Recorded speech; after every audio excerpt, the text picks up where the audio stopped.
What's up? Welcome to Wise Guy Wednesday with Bill Crooks from Partners in Crime Podcast and Extraordination Podcast. Check it out wherever podcasts are consumed, basically everywhere. He's a master. He's probably the most unsung podcaster in the game. Better than most, and still few people even know it. But someday he will. He'll be well known. So today, I'm sorry. First of all, today we're going to be talking about. So I saw a podcast by Patrick Bet-David about kind of the state of our youth and our patriotism, and there's all this information we're going to talk about how as the generations get younger and younger, the more they dislike America, and I'm just like, what? So I want to address like why this is, and like what are we doing wrong with our kids to have them hating. Only 16% of Gen Zs or whatever, the people under like 25, only 16% are proud to be American. Can you believe that? Well, they need to go to another country and see what it's like to live there. Then come running back. But anyway, shout out to Dan Moore, my friend and moderator. Bobby Bright, what's up, buddy? Nikki, our girl Nikki. I almost was going to message her and be like, Nikki, we're doing a show. And I'm like, yeah, she's going to know. She's always there for us. So thank you, Nikki. But I got to tell you something that's kind of funny, Bill. Did I tell you that about the there's a reality show producers that's serenading me and wants me to host a show? Did I tell you that? Yeah, you did. Did I tell you what it's about? You did. I wasn't totally feeling it. Well, see, here's the thing. What I'm thinking of. I turned him down. Turned him down. So these are somebody who has already pitched a reality show once based on my life. But it's called Off the Cuffs. It was like an outdoor adventure show where I chased my prison bucket list. All the things on my prison bucket list is crazy adventures and hunting and fishing and whatever. They pitched it to one network, Discovery. And Discovery is like, it's not right for us right now, but maybe later. And then they never did nothing with it. And then all of a sudden, 3 years later, one of the showrunners from that production company messaged me and says, we have this idea for a show. They pitched it to me, and I'm just like, I'm not really feeling that. Here's the thing. So they wanted me to kind of, they didn't even have the right name. That's the crazy part. They called it organized crime, right? And this is what they call organized crime. And they thought it was like people who had really unorganized homes. Yeah, it was organized grime, right? Oh, I said that. They didn't say. I had another Zoom call with her last week. And I said, organized grime. And she goes, oh, that's a great name for it. We'll call it that. I'm like, what'd you call it? Yeah, organized crime. She's like, oh, man, that's even better. I'm like, what'd you call it? She's like, organized crime because it's criminal. I was like, here's the thing. I said, if you saw my garage, like, and how unorganized it is, you got this. Now, don't get me wrong. It looks a lot like mine. I said, if you put me on camera doing anything, I'm going to give you good TV. So it doesn't matter what situation it is. But I could do it with my friends, my boys, my crew, my wife. I'm going to give you funny, good entertainment. You film all day and you boil it down to 22 minutes of content. You're going to have gold. So I was like, you know what? Right now, because I have this scripted TV series that's in the works and have this, producer and this big branding project that's happening and all that down in the future. I knew my producer was going to be like, no, this is all wrong for you. This is not your branding. And so I basically told her that. And then I actually went to the producer and he said, no. But then they call me back and say, I want to have another Zoom call. So I gave her the idea for Breaking Bread, which I know that you know what that is. Breaking Bread was me and Larry Mazza. Would have been the expert reporter, but I wouldn't give that guy freaking sweat out my balls. But there's lots of guys that I could do it with. That would be great hosts. John Alike would be a great guy, character from the life. Yep. And I gave her that idea, and I said, this is something I'd be interested in. And she's like, it's really hard to promote like talk shows. I said, dude, this is gold though. It's untouched. Anyways, so she comes back to me. She goes, what would it take for me to get you to do a show like this? And I'm like, I said, a lot of money, But even then, and I said, she's like, how much money? And I was like, X. And she goes, well, it depends if it goes on HDTV or just History Channel. They're the ones who decide how much you get paid. And but then I said, well, what if I could call it organized grime? And it's just basically like me and my boys flipping houses, right? But I still get to go out fishing and hunting. Like, I'm the boss. Crew of my homeboys, and they're all going to be funny characters. I already know who I want. My friend Mark, my friend Ryan, my friend Albert from prison, a couple other guys. They're in construction. They're very handy. They do things. They make things. They're carpenters. They're concrete guys. So we show up, and like, there's a house, and we're gonna renovate this house and flip it. Now, I don't know how to do shit, so I'm just gonna be like, yo, Ryan, what do we got to do for that? How are we gonna get that? I'm kind of the boss, and I'm just like, yo, let's get this done. Let's get it done. Let's go. And then they go to work, and I'm like, all right, I'll be back in a few hours. I'm going fishing. And I go fishing, and the cameras follow me around, or I go hunting, or I go some adventure, four-wheeling, whatever. And I come back, check on the boys. Like, how's it going? And of course, the cameras keep running on those guys, and they're getting paid well to do the job. And I just show up. Whatever melee ensues in the house. Exactly. Whatever while I'm gone, or while I'm with me, or out with my wife, or whatever. Kind of, and then they just edit it down to a 30-minute show. I'm like, now that's something I could get with. And they're like, she's like, okay. I'm like, you serious? She's like, I just still got to run it by my producer, my scripted series producer, because, and I know he's going to say no, but if I say, David, they want to pay me $10,000 an episode, man. I don't even have to travel. They're going to do it all in Michigan. I mean, I could use the money. I mean, I was thinking about that with the organized grime one. I was like thinking about that yesterday. I'm like, I wonder how much money it was. Well, yeah. I mean, let's say you get your first season on the board, 6-8 episodes, and it's success, $10,000 an episode becomes $100,000 an episode on season 2. Right. So it's not bad, even if it's mediocre. Right, exactly. So then season 2, they signed me to a 10-episode deal at $100,000 an episode. It's $1 million. Let's say people are loving it, feeling it. It's funny, they're enjoying it. Now I'm making $200,000-300,000 an episode. And not to mention that there's a lot of good exposure for my brand. For Art Thing Apparel will be front and center. The show will be sponsored by Art Thing Apparel.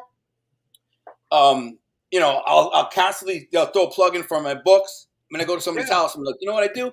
No, I'm a writer. Check out my books. To Be a King at tbeaking.com. Art Thing Apparel. Blah blah blah. Whatever the case, I'm gonna be pumping my books, pumping my. And of course, anyone watching it will be like, oh, this guy's actually a writer. He's a novelist. Check him out. Google. Bang. Oh, his books got freaking 5-star reviews or almost, and it's killing the game. I was actually reading some of my new reviews today, and it's funny. Like it's funny because I got 5-star, 5-star, 5-star, 5-star, 5-star, 5, and then there's one where some guy goes, I think he should stick to writing more, or he stick to something more than writing. He can't spell or whatever. Now, in my entire 1,100-page 2-book saga, I would wager there are probably 8 or 10 spelling and or grammatical errors, right? I didn't have a professional editor or whatever, but my books are better written and better edited than 99% of the books that are published on Madison Avenue, meaning mainstream publishers. Everybody's got freaking here and there. I have read the biggest authors in the world and found errors in their books. The biggest, the biggest. Yeah, I've read big author books where the page was repeated. Yeah, I mean, so anyone who's going to nitpick at a couple of grammatical errors, and the thing is, everybody knows whoever that gave that review was just a hater. They never read the book. Right? They never read the book because how do you have 100 of them, and all of a sudden, boom, there's one guy goes, the book sucked. I mean, like, dude, you look like an idiot. Anybody who would do that, but of course, they're confidential. They hide behind a fake name or handle or whatever. And I hate that Amazon doesn't let you take those ones down because you can clearly see this person's a hater. They never read the book. They didn't even say anything regarding the book. They did before. One time somebody said something like that had nothing to do with the book, and then did take that down. So at least sometimes they do. But anyway, they should take like the best one and the worst one and get rid of those. Well, yeah, for me the best one I have between the two I have, I don't know, almost 250 reviews. Probably 97% of them are 5 stars between the 2 books, and there's only like 5 that aren't 5 stars. There's a couple 4 stars, and I remember one woman was like, no offense, but I'm a English teacher, and I've never given a 5-star review in my life, but I'm giving you a 4. I'm like, why wouldn't you give me a 5-star if you loved the book and thought it was that good? You loved it. Why wouldn't you? She was like, because I just don't give 5-star reviews. Well, that's kind of stupid. You can read a great book. You read a great book, you feel like it's a 5, give it a 5, But she's like, it's my thing. Whatever. So she dinged you a star for poor attendance. Right, exactly. Carl Acker, what's up? He's from Michigan. Carl is. So anyways, that's just my little bit of, I just sent an email to that producer, showrunner, and it made me think, I wasn't sure if I knew you. But here's the thing. If they said, yo, we'll give you X, and I don't have to really travel, I would travel if they paid me enough, you know what I mean? But why wouldn't it be interesting if you did the renovations in Detroit? Where could you find a rundown house in Detroit? Yeah, right. But then here's the problem with doing that, Bill.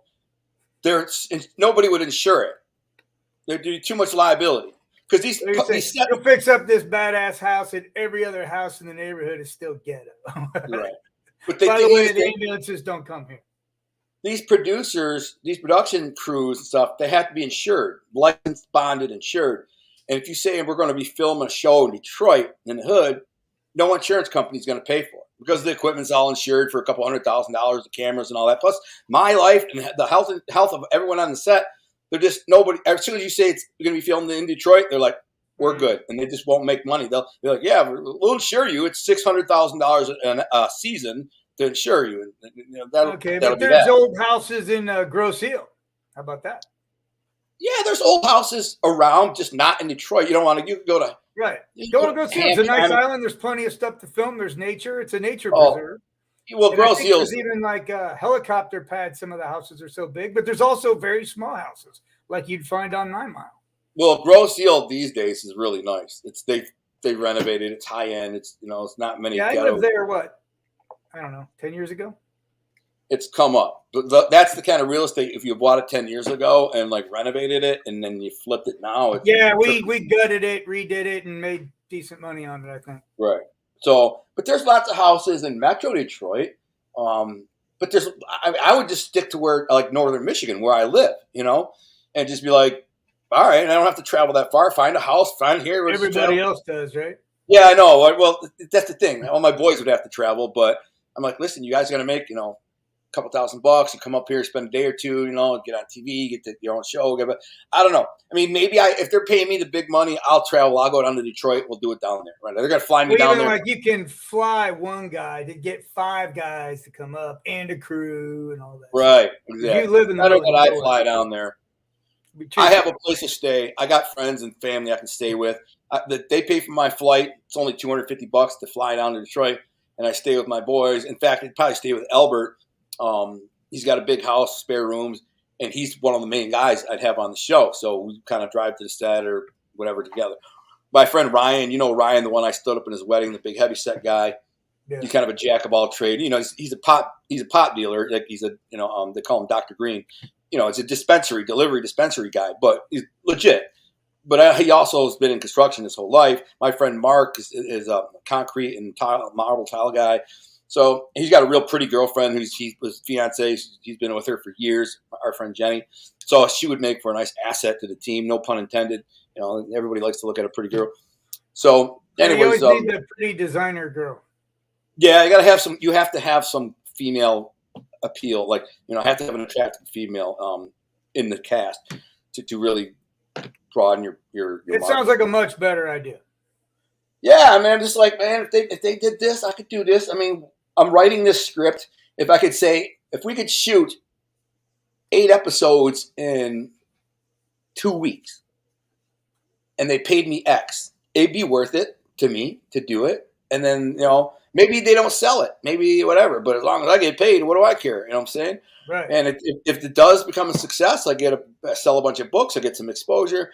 But again, it's kind of going head to head with the branding that the producer and this team really wants to build around me. And I could play hardball. I'm like, oh, you don't want me to do it? Well, they're offering me $10,000 to do it.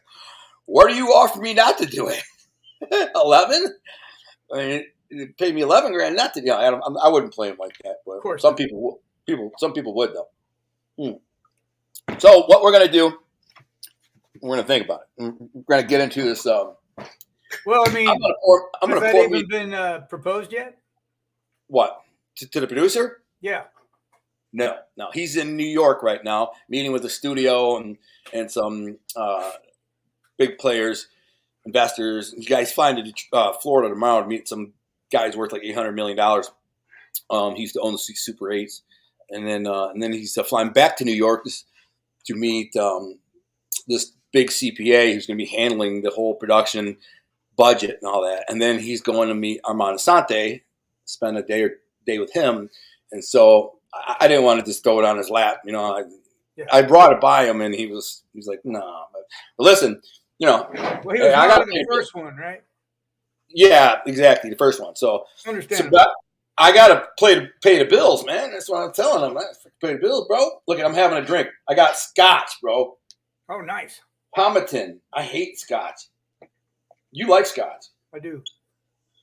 It's called Palmerton. You ever heard of it? I don't think so. Let me see. Highlands single malt scotch whiskey. Oh, single malt's good. You don't like that. Probably not. He's like, you're gonna like that. But in homage to you, I'm sure I'll hate it. But I got a bit of a headache, so I figured, what's the worst can do? Give me a little buzz. And like you like to have a drink while we're doing a show, so I figured I didn't want to have you drink alone. So True Blue, what's up, brother? Where you been, man? Another one of my Michigan guys, True Blue. This guy was a big support when I first started out on YouTube. I haven't seen you in a while. Caboose, what's up? Michigan is tax friendly. Oh, so this is what he. So, anyways, Kyle Akar says Michigan is tax friendly towards the film industry.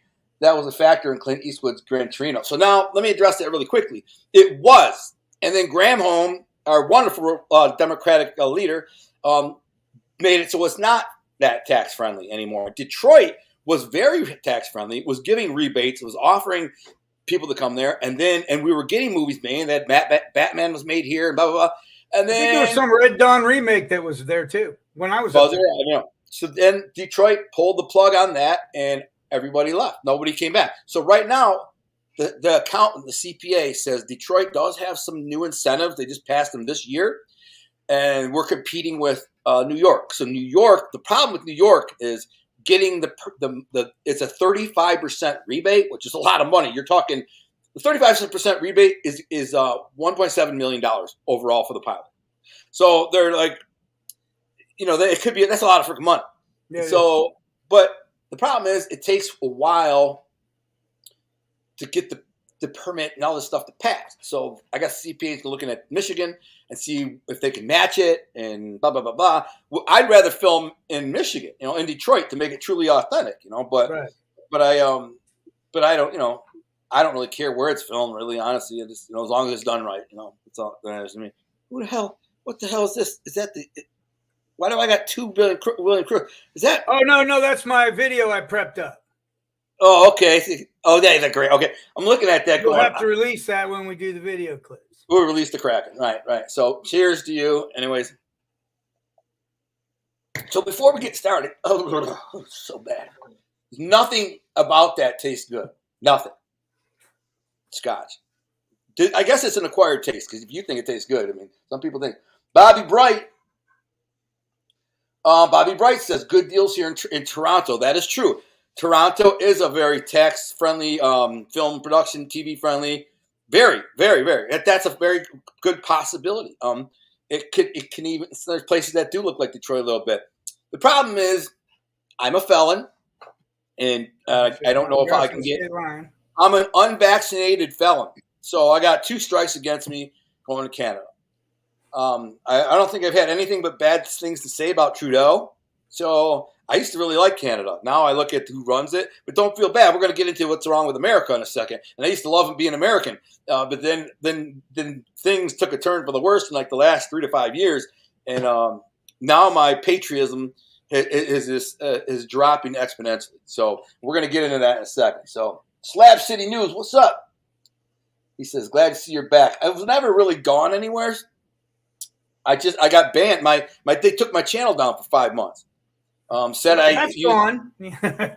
Yeah, they said I used disinformation. And then all of a sudden I got an email from them one day. My wife said, "Did you see the email from YouTube?" I'm like, "No, what?" The way she said it, I think could have been bad or good. And I'm like, well, why? She's, read it. And I read it. It's like, after further investigating or further review, we've come to realize that you didn't use disinformation, so we are giving you your channel back.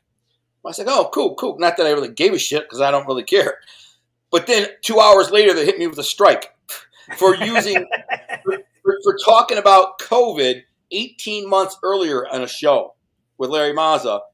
So I started back, and in 2 hours I got banned for a week. And so I was just like, you know what? I don't even care. I took all my content, like 90% of it, 95% of it, and made it not public because I don't know what I said in a lot of those videos. And if their algorithm's going through, grabbing anything that they don't like, they're just going to strike me. So now I make a few videos public here and there, but I just don't care. And I'm recording new ones and watching what I'm saying, like we are today. So, what did Nikki says? Or a comment I made 2 years ago. Oh, they banned you? Oh, that's crazy. Well, that's what she did 2 years ago. Yeah. What did Bobby say? Censorship happens when lies no longer hold its power. Yeah, I mean, everything's a mess. That's all I'm saying. So watching this, I'm watching this Patrick Bet David, right? And this guy here, I can't remember his name. This older gentleman with the gray hair, very, very smart, intelligent man. He's written a bunch of books. Obviously, he's on Patrick Bet David. He's somebody very popular and big. And they're talking about, we're going to get into it in a second, but I remember they said, here's the thing that caught my attention and that made me want to talk about this subject. He said, people who are 54 years old or older are like 80% of them believe, I can't remember the numbers, but they're like, are patriotic and are proud to be an American. The next generation down, it's like 50%. The next generation down, it's like 30%. The next generation down, it's like 26%. And then the kids that are like 16, at 18 or 20 or whatever, they will get into the numbers. They're like only 16% of them are believe America like is good. And I'm thinking to myself, well, and we're going to play a clip of this video, this podcast with Patrick Bet David. I'm thinking to myself, we live in a time and a place that we are the wealthiest country in history. Not right now in the world, in history. We are paid the highest ever in history. We have the highest quality of life in the history of humanity here in the United States. People have a better lifestyle. They eat better. They have more things. They have more freedom than ever before, ever in the history of the universe, right? But so why are young people, the younger they get, the more and more they're hating this world? Now, I know a lot of young people have been brainwashed into thinking like the patriarchy or it's racist. And I'm like, stop right there with the racist stuff. Please. Because we live in a nation to where a black man was the president for 8 years. The same system of patriarchy, the same systemic system that is so wrong and so bad, created a black president for 2 terms. So you can't argue that this country's racist. We proved it wrong with Obama. Or if you look around at all the black millionaires and billionaires and successful people who live amazing lives, entertainers, athletes, whatever. And we all have our strong points. That's one of theirs. How is it? You can't possibly say the system is designed against black people when in fact the system has made billionaires out of a bunch of them. You just can't. You can't say that. I think Barack Obama's half white, though, right? So technically, nobody cared about his half white and half. It was that part of his privilege that got him into the White House. Yeah, of course, exactly. But I'm just saying, in the mainstream media, but if you would have said Barack Obama, you're a white man, they would have. Whoa, no, I'm not. No, don't associate me with a white guy. Hell no. I'm Nigerian. I'm black. Make sure I'm black. I might be light, but I'm black. So I guarantee Obama identified as black. All his constituents identified him as black. You never heard him say he was white, even though his mother was white. He's half white. Not once in all the years that he's been a politician has he ever said, I'm white. But he always says he's black. So he's black. And so, he definitely embraced that side. And if you were to approach him on the street, he definitely favors, African American. I don't think he even acknowledges white half. You never hear him talking about his white mother or none of that. Ever. I've never heard it in all my years.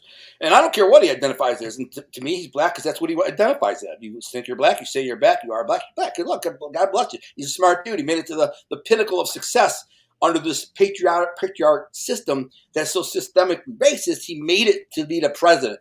There's no excuses for anybody. Stop. It doesn't work. You can't, if the system is rigged against black people, you can't have 180 million white people vote for black people. There might be some people who are racist, but for the most part, no. We love Obama. We love Oprah, LeBron, and I can list a freaking 100 other black people. I like Ben Carson myself and Candace Owens. But whatever the case is, I'm proud of anybody who succeeds in life. Now, so anyways, I want to get to the root of so I'm squashing that right there, the whole racist thing. So a lot of white kids have been brainwashed in high school, grade school, because there's the CRT, then they get into high school, and then they get into, and they've been brainwashed into thinking this system that they've grown up in is so systemically racist, it's basically evil and designed to hold black people back. But I just put that to rest. So what is it that they don't like about America then? And so did you? Oh man, I meant to send you that video with the TikToker. Or did I send you the TikToker? Yeah, I got it in here. Oh, we got to look at that, man. This is kids talking about they think they deserve to not have to work. They're just like, we're gonna watch it in a second. Like, why should I have to work? There's no way I'm gonna go to work every day. It's waste my life. I want to travel and see the world. Blah, blah, blah. I'm like, and then the host of this podcast is like, who's gonna build your house? Who's gonna fix your car? Who's gonna build the roads? Who's gonna make the lumber? Who's gonna prepare the food? They're so delusional because of this communist utopia that these professors are building into their mind that they think that nobody should have to work. Everything should be free for everybody. And so, I mean, what say you on that, Bill? Well, I think what they're trying to do is fundamentally reinvent the country, and you're not going to be able to do that if everything's fine. And the way you do it, the way you can push any agenda is you find something that they're passionate about and you slip it in with that, right? Like climate change, right? If we have global warming and you want to save the earth, right? Somehow that's becoming communism. Believe me, that's what it's about. It's about taking away your rights. It's about regulating business. It's about, fleecing your money, obviously, and also just pushing agendas and massive control because we're trying to save the planet. You want to save the planet, don't you? Racism's the same way, right? You don't want to be racist, do you? You understand that, right? Okay, then you got to do this, and you got to think this way, and you can't say this, that, or the other thing, or you're a racist. Right. Whether or not it has to do with race at all. But that's what they need. They need to hide the subterfuge beneath hot button issues that at least half the country can get very passionate and angry about. You need them angry. You need them scared. Then your agenda can be pushed through. Otherwise, if everything's fine, why change?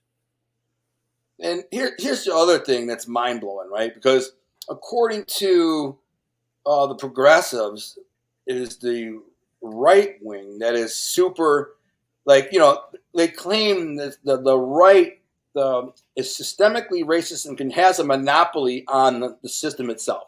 The system itself is monopolized by white men and blah, blah, blah, blah. I'm not going to get into the whole racial factor or whatever. But here's a little fun fact that we can get into because this podcast is going to bring it up. Fun fact. There's one Republican professor for every 13 Democratic professors. So there's 13-1. Now, it's no surprise. Now, typically, Democratic professors are preach hate against the white patriarchy. They blame the system as systemic, blah, blah, blah.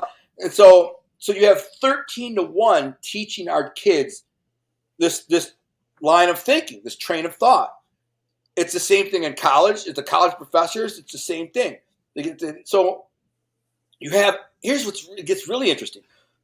In high school, I think we'll get into it.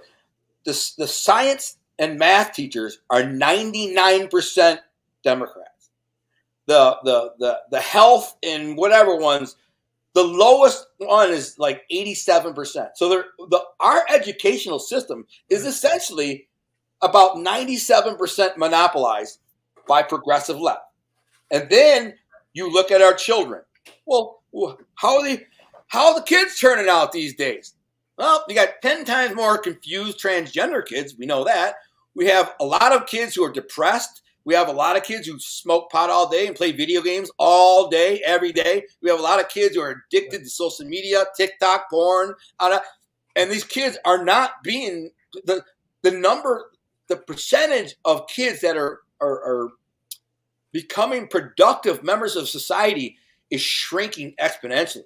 It's just plummeting. So as these professors groom these young kids into hating themselves, into hating America, and hating the system, the patriarchy, all of it, they do less and less. They don't work as hard. They don't study as hard. They have no ambition. They don't have any drive. So how can you maintain a country like that? It's bad news for the boomers, that's for sure. Yeah, I mean, in another 10, 15 years, it won't last another 10, 15 years because I'm telling you what's going to happen. It's too bad my book's not out. My book, Blindsight 2030, very eye-opening. My book is going to become a reality probably before I get a chance to publish the book, which is sad. At the end of the day, balloons flying overhead and stuff, it's all like coming up just like the book. Exactly. So, I mean, here's the thing. If you're an enemy of the United States and you're looking at the country economically, culturally, divided, filled with hate, how are they morally? Morally defunct, sexual perverts, everything. How's our food supply? My chickens aren't even laying eggs because all the food I get for the chickens somehow made them sterile. This is a thing all over the country. We have supply chain mess ups, train derailments, freaking enemy balloons. Yeah. The country, before they go to war with somebody, my wife said this earlier. It's like in war, they don't just suddenly go, by the way, guys, we're going to war. No, they have strategists. What they do is they weaken the economy. They weaken the supply chain. They weaken the food chain. They weaken the economics. They weaken resources, like natural resources, power supply, gas supply. They everything they're doing now, they do that, and then one day they flip a switch, and either they send a nuke over you, or they declare war. They cut off ties. They cut off economic support. No more trade. If China decides to not do trade with us, it's the end of the world for us. It's the end of the world for the United States. Everything collapses. 100% of our economy implodes. Won't survive. It'll be then. Maybe we could try to script. We can't do it. All the businesses will be shut within 6 months. Everybody will be out of job. The whole entire economic chain will collapse. And they know that. They're not dummies. It's China. It's got some of the smartest people in the world, strategists. They know. They could flip a switch and we don't need to fire a nuke. We don't need to fire a missile. Just chop trade. And then again, a lot of people are like, well, they need us for trade. Do they? Maybe they don't. We need them more than they need us, especially since we're pushing this green agenda. That's completely dependent on their technology, their products, their infrastructure. Exactly. And if you read my book about the hermetically sealed hermetically sealed economic system where they basically, since they are communist hybrid, they can basically issue not money because that would deflate their yen, and then that would make it so there's inflation would go up. They're not going to give away money. They're going to give away vouchers, which is just as good as money. You can use them to buy Chinese-made goods, and therefore it keeps their economy going. It also makes a lot of happy people because if you're in China and all of a sudden the government goes, here's a $250,000 voucher, spend it on whatever you want, just as long as we make it. And you're like, oh, hell yeah. You got it doesn't have to sustain itself indefinitely, just long enough for our country to collapse. And then everybody will run to China because once the U.S., right now our dollar still prevails, but for long. It's not. They're already looking for other global currencies, right? Dude, because we're doing to Russia, bad. Right? We're making it hard for Russia to get payments and stuff, and for people to buy gas because everybody uses the dollar to buy things. Yep. You know, like nobody wants. If you got some little small country called, Ugaga, right? Nobody wants your currency because it's a joke to them. It's like monopoly money to them. They're like, how are you going to pay us, right? Oh, we'll pay you in U.S. currency. Right. That's going to change now because you can't buy Russian goods and services with U.S. currency without substantial penalties and stuff. They're looking for the next guys. I think the Arabs, it's like the United Arabs Emirate or whatever. They have a currency that people are liking, but also China's in the game. Well, they're trying to figure out. I think everybody's in the game. They're trying to do it. Right. Exactly. What's the next U.S. dollar? So I'm going to address a couple of things. Just a couple of things. Chuck Norris Club said, wood chips and vegetable scraps are all the food chickens need. I mean, I don't know about wood chips, but I give them scraps. This social engineering has confused our children. You think? Social engineering is exactly what it is, right? But remember, we did a show about this not too long ago, and someone in the chats was going, you sound dumb. This isn't happening. Remember that guy? Exactly. Yeah. Delusional. Because he stares at CNN and doesn't really research any new news or other alternative news source or media outlet. And they just tell him, Don Lemon goes in there and says, no, this stuff ain't happened. What? There's not freaking, the number of transgender children didn't go up 20% in the last 3 years? Huh. No, that's not really happening. Have you seen the news? They got transgender dances at grade schools. I mean, it's crazy. Anyways, he says, do you think this is an oligarchy? I do think that why folks don't like the failing empire. I mean, I don't think it's an oligarchy, but I think it's a form of oligarchy maybe, but no. Yeah, Bobby Bright just nailed it. It's the gold dinar. That's the currency I was thinking of. The gold dinar? Yeah. Oh, there's my friend, Dr. Detroit. I'm not going to say his name. They need us for trade. Okay, so here's a good example. They need us for trade because we have a chokehold on the Pacific trade routes. All right, let me prove that wrong. First of all, they have the biggest navy in the world. It's bigger than ours. It's brand new. So we don't control nothing in that part of the world. They do. Also, they don't need us for trade. That's what I was just trying to tell you. They don't. China trades with the whole world. We're just one. We may be their biggest buyer, but if they created the type of economic system that I write about in my book called a hermetically sealed economy, which is just hypothetical, but it could be done. If you read it the way I describe it in my book, you'd be really shocked because you'd sit there and go, oh, shit, God, this could actually really happen. If they did this, America would be over. They don't need it. When it happened, they did it. All they did was pull the mask off and go, screw you. Here's how it is. It wasn't like they do it like they do now. They're like, oh, did we put a balloon over your thing? Sorry, that wasn't us. Yeah, the little cheeky stuff. They go at it. In my book. Pull the mask off and say, you're weak. What are you going to do about it? But we are weak, and they know it. So that's what I'm saying. China right now, China knows it. Russia knows it. North Korea knows it. Iran knows it. Everybody in the world is staring at us, laughing. The whole world is like going, "Oh my God, this is real." They're literally saying, "Oh my God, this can't even be real." Look at their president. Look how the mighty have fallen. Look at their vice president. Look at their leaders. Look at their children. Oh my! Look at academically. They're like ranked 27th in the world. I mean, their kids are dumb. There are tons of YouTube video stuff where people stand around and go, "Can you pick out 3 countries on the map?" do you know where Earth is on the map? And they're like, no. I mean, our kids are so dumb. Awesome. Like when they interview these kids these days, they are learning nothing in school.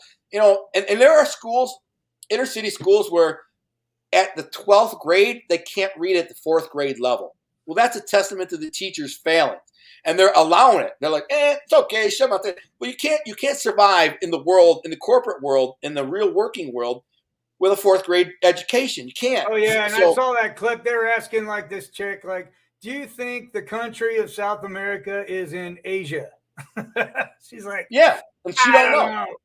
She's like, I don't know. There's a million of those videos like that of our kids, and so China's looking at this, and Russia's looking at this, and their children study an average of like 40 hours a week, right? Our children study an average of 30 minutes a week. And so, of course, our children are dumb. What are our children doing all the time? Staring at a phone, playing on TikTok, playing video games. And it's worth repeating that the Chinese have a different version of TikTok for their kids than they send to our kids. Exactly. Much different. Theirs teaches like math and sciences and patriotism, and it's educational. There's a large degree educational. Our children are just getting dumber. Yeah. The person who is the dumbest, and not saying there aren't talented people on TikTok, and certainly are. I've seen a lot of funny, seen a lot of funny, good stuff. But the fact here's the problem: for every one talented person that makes a video on TikTok that gets 200, 300, 400, 500,000 views, there's like 50,000 brain dead retards looking at it who do nothing. Their whole life is just scrolling through TikTok, Instagram, Facebook. They're just nothing. They do nothing. And their parents allow it. The parent is paying the rent, paying the bill, paying the food, paying the Uber Eats, buying their clothes, buying the shoes, and then we'll get into like these kids. How on earth? Well, let's listen to a couple of these clips. Forgive me while I try to navigate this. Can you share it up? Oh yeah. Here we go. Because you kind of put me to the end. I had and I want to know how we got here and how we need to fix it. Let's see. Yeah. Let's get over here. You want to be. Here's where you want to be. Well, yeah. I want to go back though to that, but so we can do whatever. You want the TikTokers first, right? Yeah, that's fine. And intern edited this for me, so you have to deal with that. Intern. And twisted that I have to work just to survive, just to live my life for basic necessities. Like, I don't want to work until the day I die just to eat and sleep. What if I want to achieve I still have to work till the day I die just to live? Just to survive? I still have to work till the day I die just to live? Just to survive? Like, universal healthcare, like universal like basic income or whatever, like it needs to happen now. You know, the rich just wants to get richer. And what do you know about him?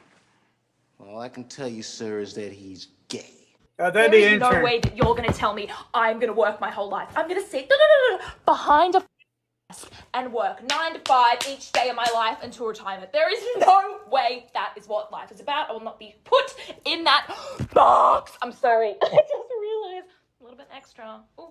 Little boogie. I want to have fun. Stress. This is why I travel, because I'm like, you know what? I'm going to work and then I'm going to travel, because why the would I lock myself into a job for the rest of my life? I need to see the world. Like, I genuinely need to see the world and experience life. And I'm young and I'm lucky that I have that privilege of not having too many responsibilities, not having any little running around, you know what I mean? But like, Jesus Christ, it's going to make me cry.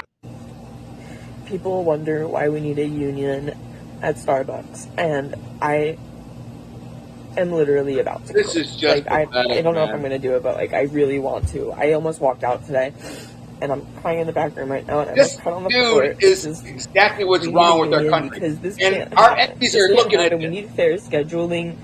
We need managers to hold themselves accountable for helping their workers. They refuse to turn mobile orders on. We need the liberty to be able to do that, because there's so many mobile orders, and I need to get through all of them. And then people are yelling at me because I don't have their orders ready.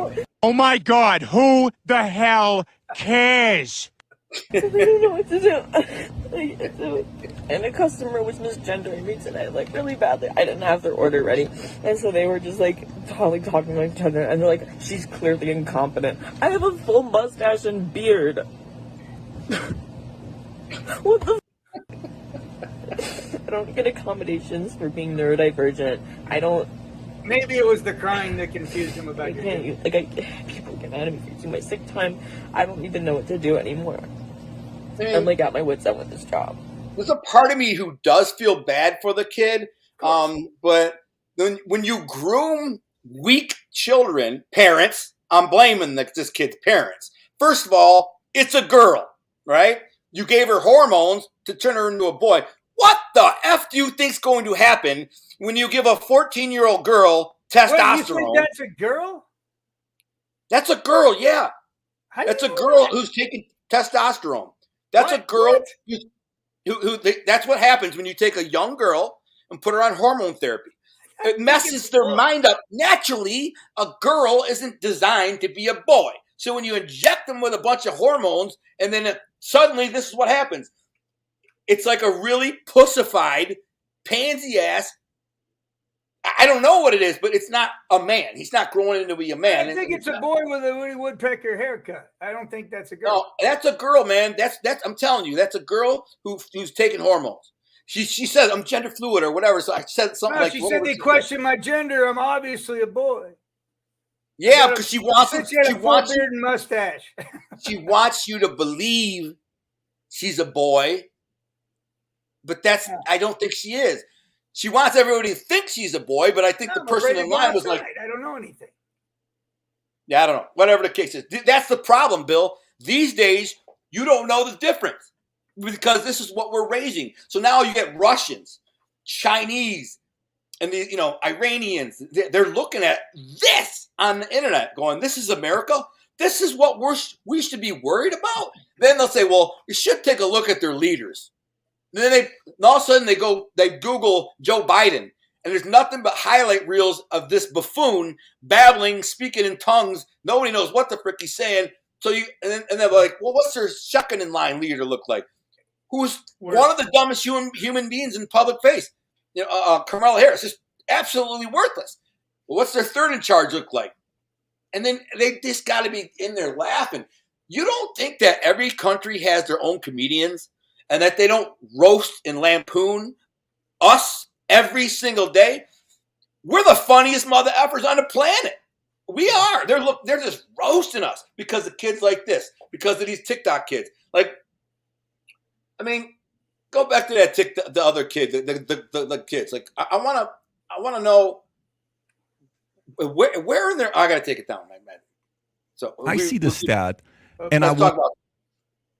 Hold that right there. Where do you want me at? I don't know what I'm doing. Right there. I'm going to start with Patrick. I know how we got here and how we need to fix this. Okay, so here are the stats. The U.S. has the highest rate of children living in single-parent households of any nation.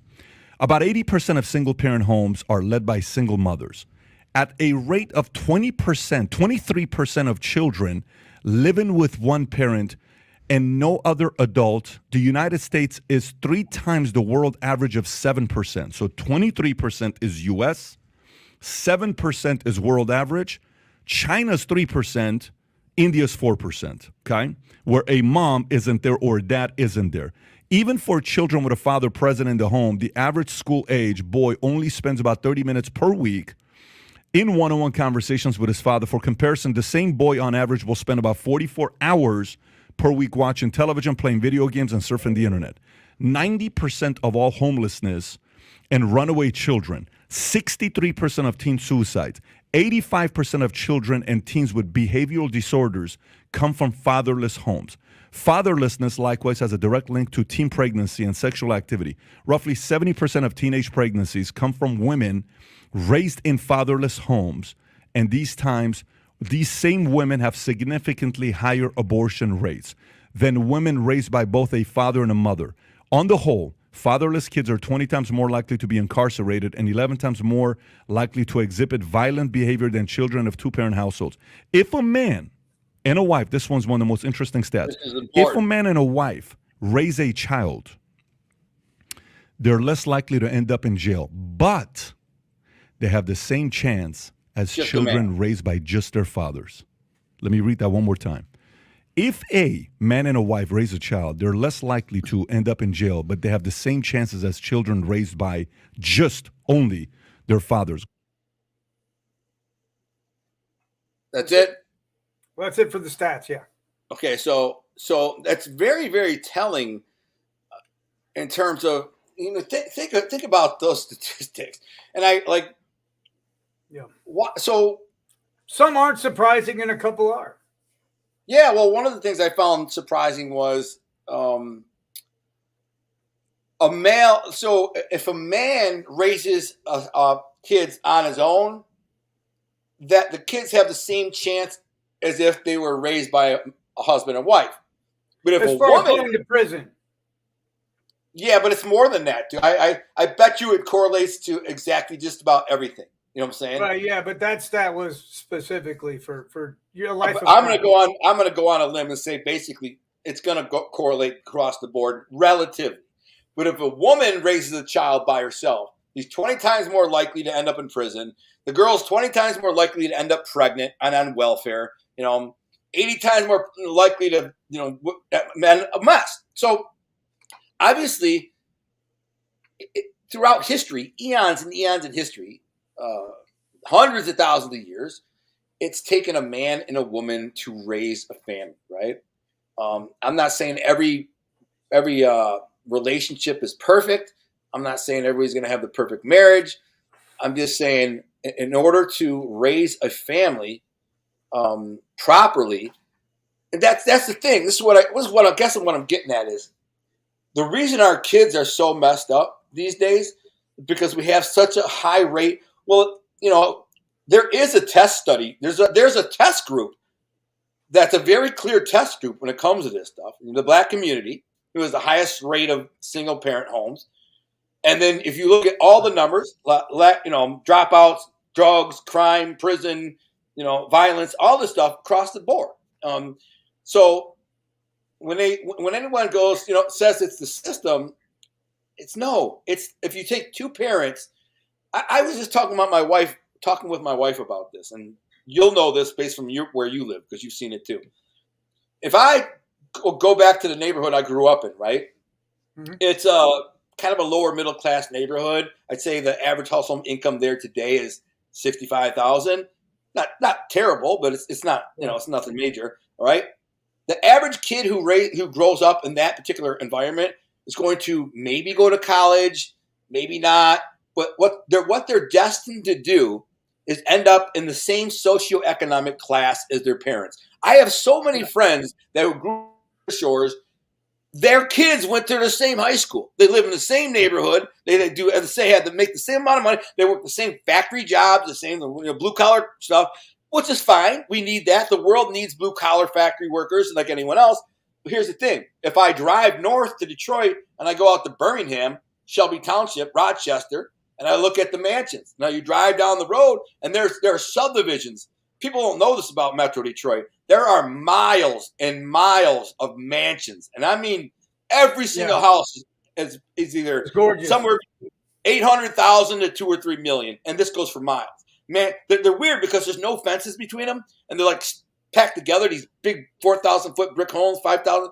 But either way, those parents typically they're two parents, often are professionals, doctors, lawyers.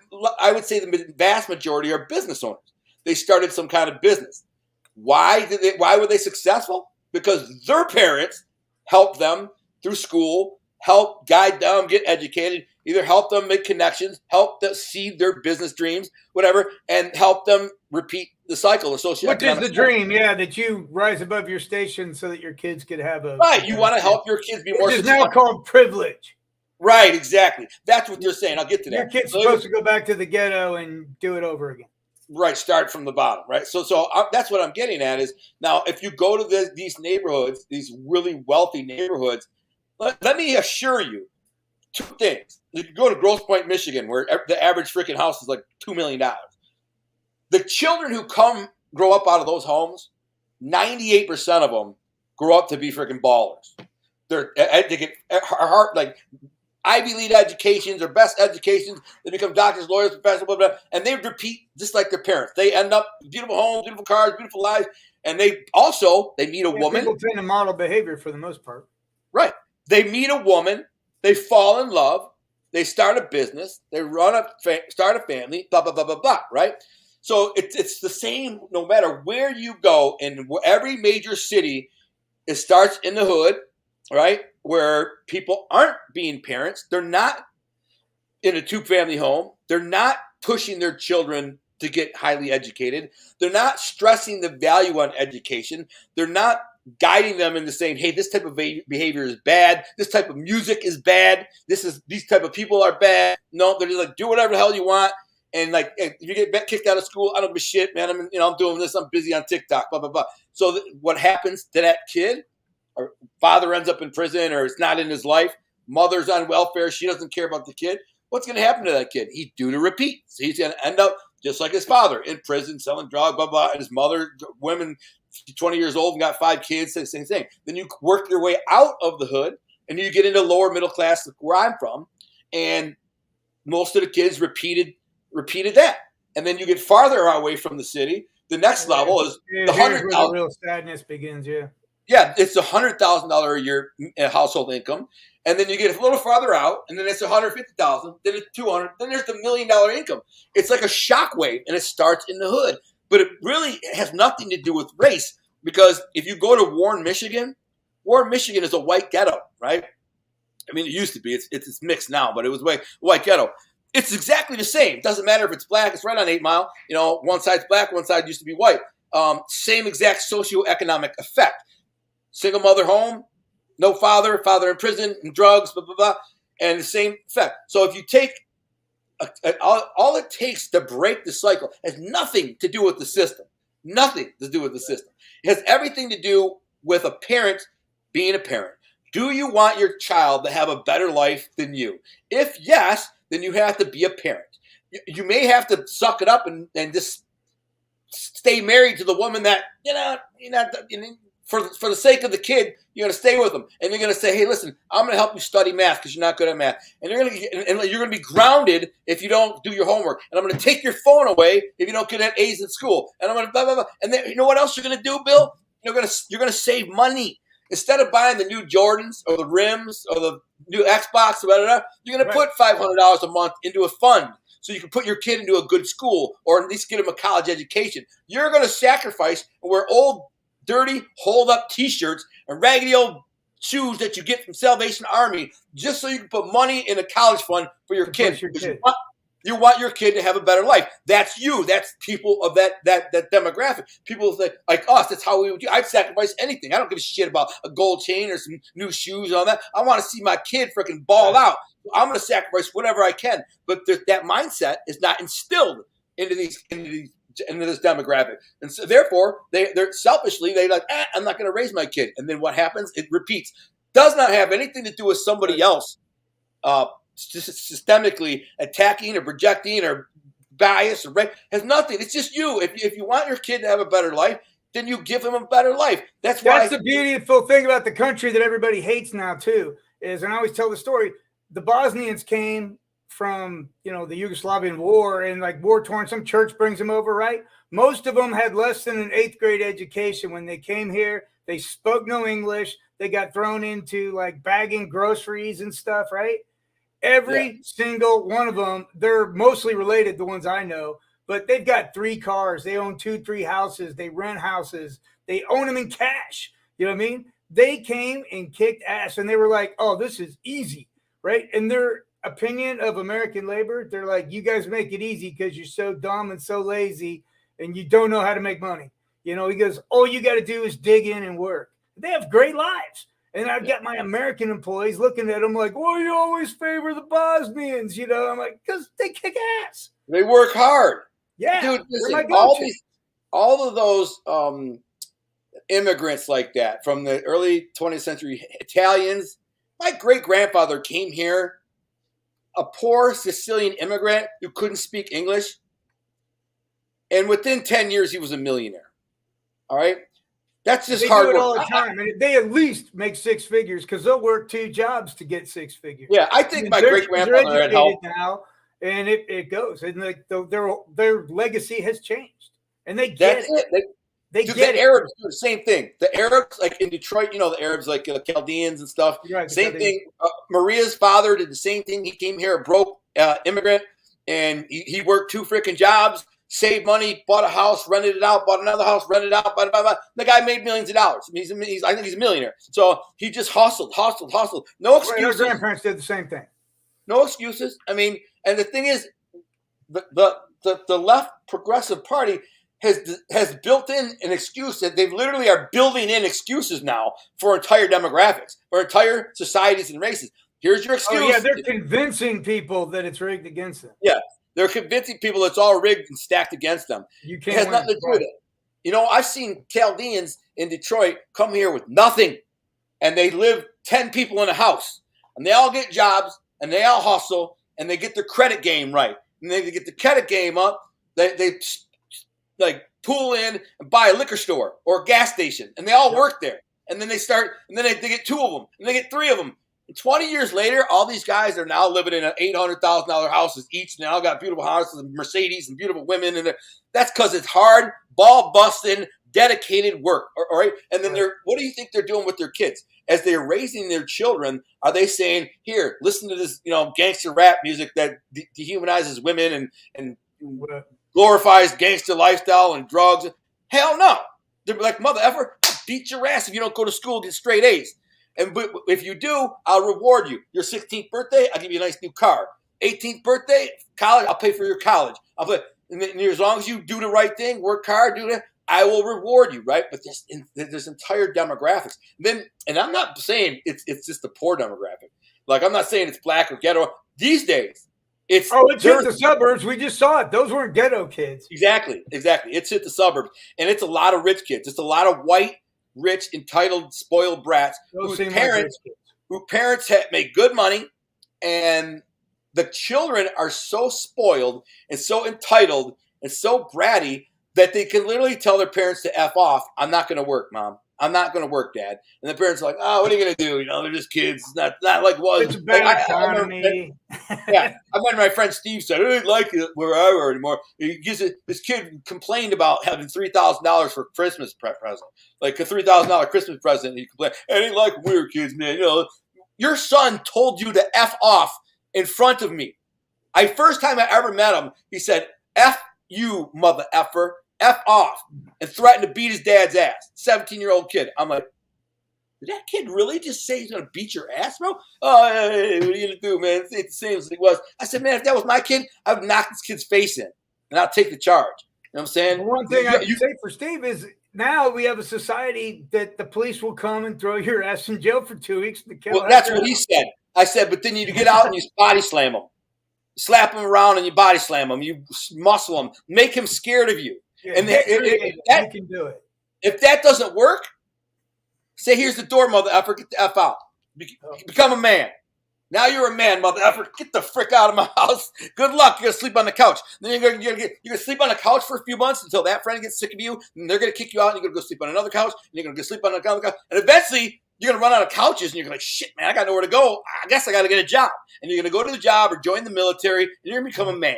And that's how you're going to grow up. You hate to see that happen, but sometimes it has to, It has to happen. With your kids, they're always asking for stuff. You don't have to say yes. Right, exactly. Well, what do you think these kids are that just made the TikTok video? When you think about that, thinking they shouldn't have to work.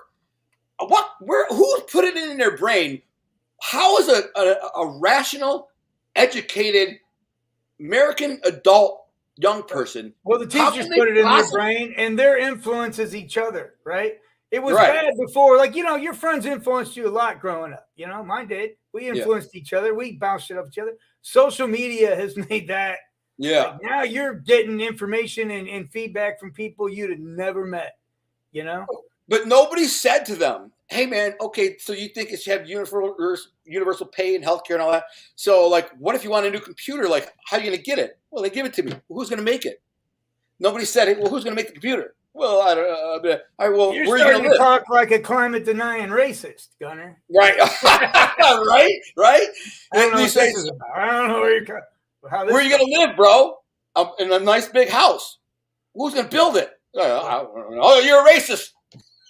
Climate denying race. I'm like, so what kind of car are you going to drive? I don't know. I figured to have universal cars. What kind you want? Mercedes? Who's going to build it? Mercedes. Well, people who got to go to work in order to build a Mercedes. Yeah, right? That was one of the interesting things that the guy, the old guy that was talking in the video we showed, he was like to the left, I guess, of Patrick. He was saying when he raises his kids, he wasn't real intense about the grades, like that it was an A. He goes, I was more focused on their character, who they are as a person. I'd be the same. They have a work ethic. And I like that. You know what I mean? He's like, I didn't go crazy about the A. Yeah, I wouldn't either. I'm not about like I'm more worried about who they're being formed of as a person. And he mentioned that his dad called him lazy all the time. And he's like, they didn't call me stupid, they didn't call me a moron, but when I was lazy, my dad would call me lazy. And he's like, that was one of the best things he could have done for me because, he achieved and stuff, and he realized it. He didn't coddle him. If he was being lazy laying on the couch, his dad called him out and stuff. So, right. And what do you kids today, it's like he can handle the slightest criticism. What do you think his dad rewarded him with a new Xbox if he didn't get off his ass and mow the lawn? No. Dad is giving you shit until you get shit together. And so that's the problem with these kids today, like this TikTok kids we just saw. They have no grasp on reality. Zero. Like, I don't know, what kind of parents do you have if this is how your child can have this line of thinking? Like, where did you fail? Everywhere? I mean, the kid thinks everything should be free. They have no grasp on. It's like, I want to travel. I deserve to travel. I deserve a freaking rocket ship and a Lambo, right? But nobody's going to give it to me, and the people who make it aren't going to work for free to make it. You live in a freaking fantasy land with fairy dust and freaking unicorns. Everybody's got to work. That's how it works. Right. Through eons of human race society, people take their labor and use it to make things or grow things or build things, and then trade that for things that somebody else built, made, or grow. And that's how it works. So that's the bad news. If you don't like work, you're screwed because it's apparently what we were put on earth to do. Nikki was saying, who's going to pay for all the traveling that one girl wants to do without working? Right. Let me tell you, that delusional chick will end up like in France or something with no money. She'll get sold into the sex trade and she will see the world. Yeah, or maybe she's lucky and she just she snatches up some she wasn't that attractive, so she's not going to get something. You don't got to listen to that. There's actually smart, intelligent women that rich guys can have. Well, that's true too, but she might sucker in some. She might sucker in some dude, not the dregs. But I'm just saying, a lot of women are able to sucker in, simps and get them to pay for whatever. But even then, at the end of the day, she's going to work. Everybody has to work. We all I love what I do as a writer. I love it. And I would probably do it for free even if I didn't get paid to do it. Like if I had enough money to live the lifestyle that I want for the rest of my life, I'd still write because I love it. So I am one of the lucky few in the world who can earn a living from something I truly enjoy. But I also believe you can choose to enjoy things. You know what I mean? Right. To choose to enjoy things. I do. I choose to enjoy my stuff. Now, if I made $1 million a year, would I go to work tomorrow? No, I wouldn't do this. But I help design things. I help engineer things. I coach people. I train people to be better. And I like it. I choose to like it. You know what I mean? Right. You choose to do it because you enjoy it. Yeah, you choose to do it because you enjoy it. That's kind of how I feel. Like a fishing. Like if I could get. If I could go fishing every day the rest of my life, I'd be happy, really, But I have to do it with people that I enjoy being around. That's what makes me happy. I'd have to do it with you, Maria, some of my other friends. But it wouldn't be very fulfilling. You see what I'm saying?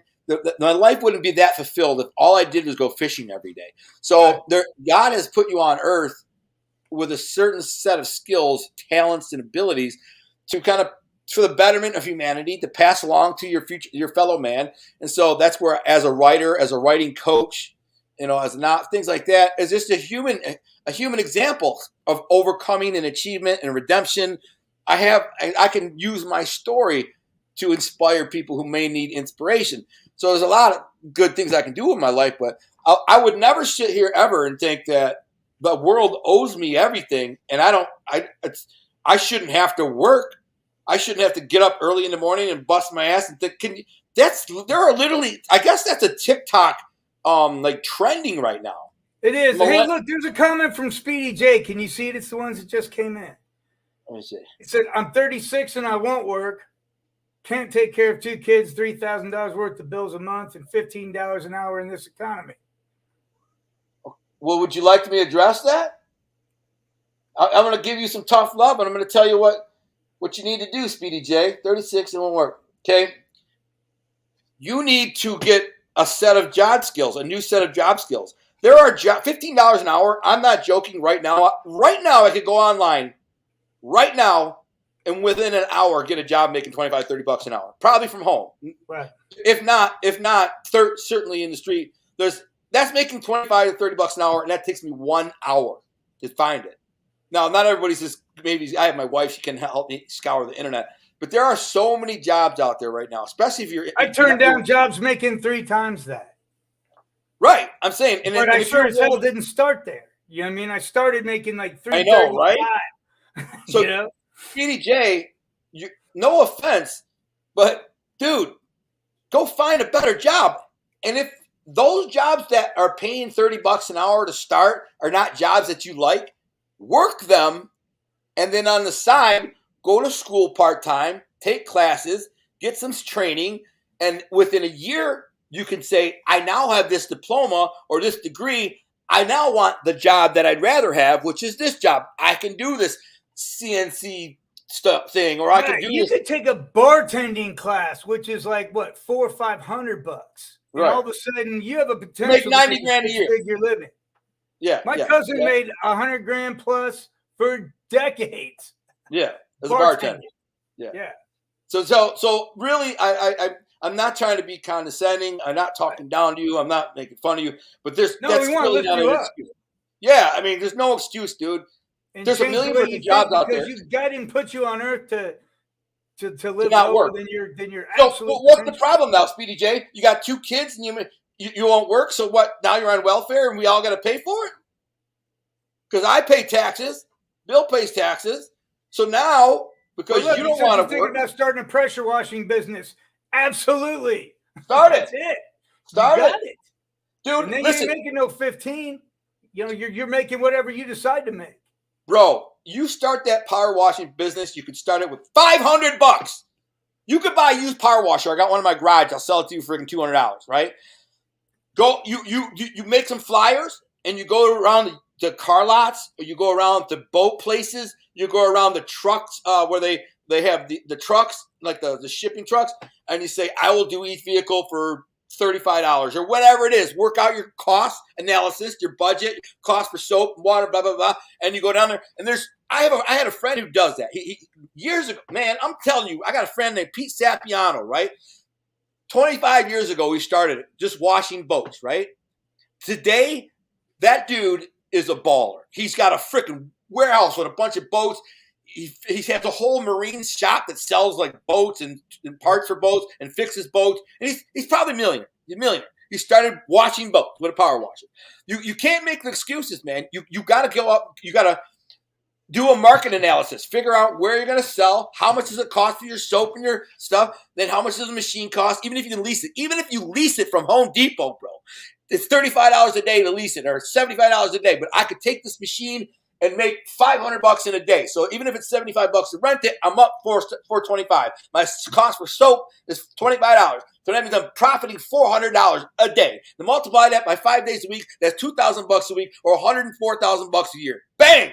Your life has changed. But you got to go do it, bro. You got to do it. Then you start recruiting guys that you pay $15 an hour to pressure wash, which will seem like a lot more money to you when you're on the doling out. When you're paying them. Right, exactly. That's what you do. Answer your own question, brother. You got to figure it out. Just then you hire guys. Do it. And you do more marketing. You do more advertising. You do more marketing. Next thing you know, that's where your money's at. 10 years from now, you got a freaking power washing company that the whole freaking city knows, and you're making $800,000 a year. You got a cigar on the beach, and you're going, wow, man, thanks, Bill. Thanks, Al. I mean, just you when have you're to going after those government contracts, they'll pay you like 3 times. Yes, but you can't make excuses, bro. You probably get some of that Ukrainian money if you're careful. Right? Exactly. Because you get a government contract, you might get some of that Ukrainian money. But that's the problem, man. You know, Speedy J, if so many people like yourself are like, I'm not working for $15 an hour, I'll collect welfare. This is the problem with our welfare state. This is the problem with socialism and our welfare state today. A guy won't work for $15 an hour because the lifestyle that he can live off of $15 an hour at 40 hours or 50 hours a week is less than if he collects welfare and Section 8 housing, Medicaid, blah, blah, blah, blah, blah. So, and food stamps. So or even if it's less, they did nothing for it. You know they did nothing for it. But Speedy J's not that guy. You can already tell by his comments he's not that guy. Good. Well, I'm just saying, but he's got it figured out, man. All he needs is to light that fuse. He's that's it. Exactly. I hope we're lighting it. But today, he wouldn't even have these comments if he was the other kind of guy. There's so many people. There's millions and millions of people today in today's society, in today's culture, who would choose to just collect the food stamps, collect the Section 8 housing, collect the welfare, and not do nothing because the guy across the street who's working 50 hours a week, busting his ass, coming home exhausted, dirty, filthy, he got the same house I got. I got a nicer car than he does. I got a better looking wife than he does. I eat better food than he does. Why would I go to work? I got free shit on the government. But guess what? It's not free, bro. It's not. It's coming out of the paychecks of people like me and Bill. And we're looking at our paycheck going, well, where's this going? Oh, it's going to illegal aliens? It's going to Ukrainians? And it's going to people who go, I'd rather not work. I'm not going to work. Could you imagine, like, if we all just said, hey, I'm not going to work, collect welfare, bang, we're good. It doesn't work like that. If you want any modicum of success in life, you got to strap your boots on, bro. Get out there and grind. It might not be easy at first. Trust me. I don't make much money. I'll be honest. Without the help of my wife's income, I don't know. I guess I could survive barely, but I mean, I have to work your ass off. Yes. I have the means to do it, and I work my ass off. You work all the time, and you've got that end game that's about to pay off. Yeah, exactly. And it's called sacrifice. in my line of business, the only positive upside to it is in the beginning you don't make dick, but one day it's like a switch is flipped and boom. Right, but you're seeing it now. You're seeing the payoff. Yeah, exactly. It's coming. I'm watching it come towards me. It's right there. I know. It's becoming real. But I can attest, man. Every time me and you talk, we're working on something. We're never. I work every day. Right. I honestly, dude, you could ask my freaking wife, honey. Come here. Be honest. How many hours a week? How many hours a day do you think I work? Legitimately work a day? 12, 14 hours. All day. All day. And on average, I probably make $7 an hour. So I mean, an investment. Yeah, I mean, you're building something. Yeah, and I know this, and she knows that, and she never sweats me about the lack of money. I don't know. I probably make a little more than that, but not much. And I have my windfalls here and there, and I do marketing campaigns for authors and things like that. But at the end of the day, after at 90 hours a week or whatever it is, it probably averages out to about $8 an hour. But I know where I'm going, and one day that the switch is going to flip, and then I don't have to freaking worry about money anymore. Never again. And so I'm just, like you said, I have an end game, and that's what you have to be, Speedy J, and anyone else who's listening to this. You have to think about your end game. All the most successful people in life, barring I'm not even going to get into that because we don't know that many people who've just inherited wealth. The average person who's wealthy didn't inherit it. The average person who's wealthy earned it, worked their ass off. This minute, I've inherited zero. Yeah, exactly. I've inherited nothing, and I'm not rich, but I'm just saying. What I did inherit was watching my father get up at 4 a.m. and bust his ass. And make a ton of money work ethic. You inherited work ethic. Yeah. So I inherited that. Even when I thought he was nuts when I was a kid, I'm like, man, I ain't gonna be that guy. Yeah, I know. My grandfather. Listen, my grandpa Toko one time, probably must have been 10 or 11, because it was right before I moved out of his house. And he hadn't retired yet. He was getting ready to retire, right? And he'd go down to the warehouse at the Eastern Market every morning, like 4 o'clock in the morning. And I had gone down there with them, but during the day with my uncle Pete would bring me down there, right? And by the time we get there at noon, my grandpa was like getting ready to get off work. He's on the loading docks helping these black dudes load boxes of produce on these trucks. They come and go all day long. They back up to this loading dock, the warehouse in the Eastern Market, and he's like, and he had like 4 or 5 black dudes, like muscle-bound young black dudes. I remember this one guy named Richard. I liked him. But my grandpa would help with him. He'd help. Now, my grandpa's 60. He's probably 62, 65 years old at the time. Maybe around 60, 62, I'd say. I got to tell you, I'm 54, dog. This is the first job where I don't have to get out there, roll up my sleeves, and load the trucks for these guys. Well, my grandfather, God rest his soul, he would help these dudes, but I'd show up at noon with my Uncle Pete, and I'd see him, and it almost looked like he was having fun, right? So I kept saying to my grandpa, take me. I want to go and work with you. I want to go into work with you. And he kept saying, nah, you don't want that, Alonzo. You don't want that. Yeah. So one day he says, you sure you want to go into work with me? He said, yeah. He's like, okay, I'll get you up in the morning. You can come down to the market with me. So it's freaking 4 o'clock in the morning, right? 3:30 in the morning, 4 o'clock. He wakes me up and said, come on, let's go. We're going to work. It was cold. It was like a cold day in November. And freaking, I'm having to sleep in the car. We drive from Grosse Pointe to downtown Eastern Market. It's only 5 miles. And we get down there. He says, come on, we got to load these trucks. They're backing up. All these trucks are backing up to the docks and all these warehouses in the Eastern Market. And all these workers are and then I must have freaking thrown. After about 2 hours, I was exhausted, man. I couldn't pick up no more. My grandpa, 60 years old, just flinging these boxes with these 25-year-old black kids, man. They're just, boom. And he treated them. 2 years ago, I was loading 26-foot box trucks by myself, 2 levels up, cabinets. Yeah, with heavy cabinets, too. Yeah. Doing it by myself because there's not enough people. The reason there could never be racist or, I never thought about racism, man, because all them black dudes I met down there, I liked them. They were mad cool. They were real funny and kind of slick and witty, and I liked hanging around them just down there, whatever. And I'd see my grandfather. This is what a cool old man he was, right? He appreciated them. He paid them well. As a business owner, he wasn't making them rich, but he was paying them handsomely for their work. He appreciated them, so they worked hard for him and showed up, right? Because this is at a time when, black people, they were still kind of on the come up.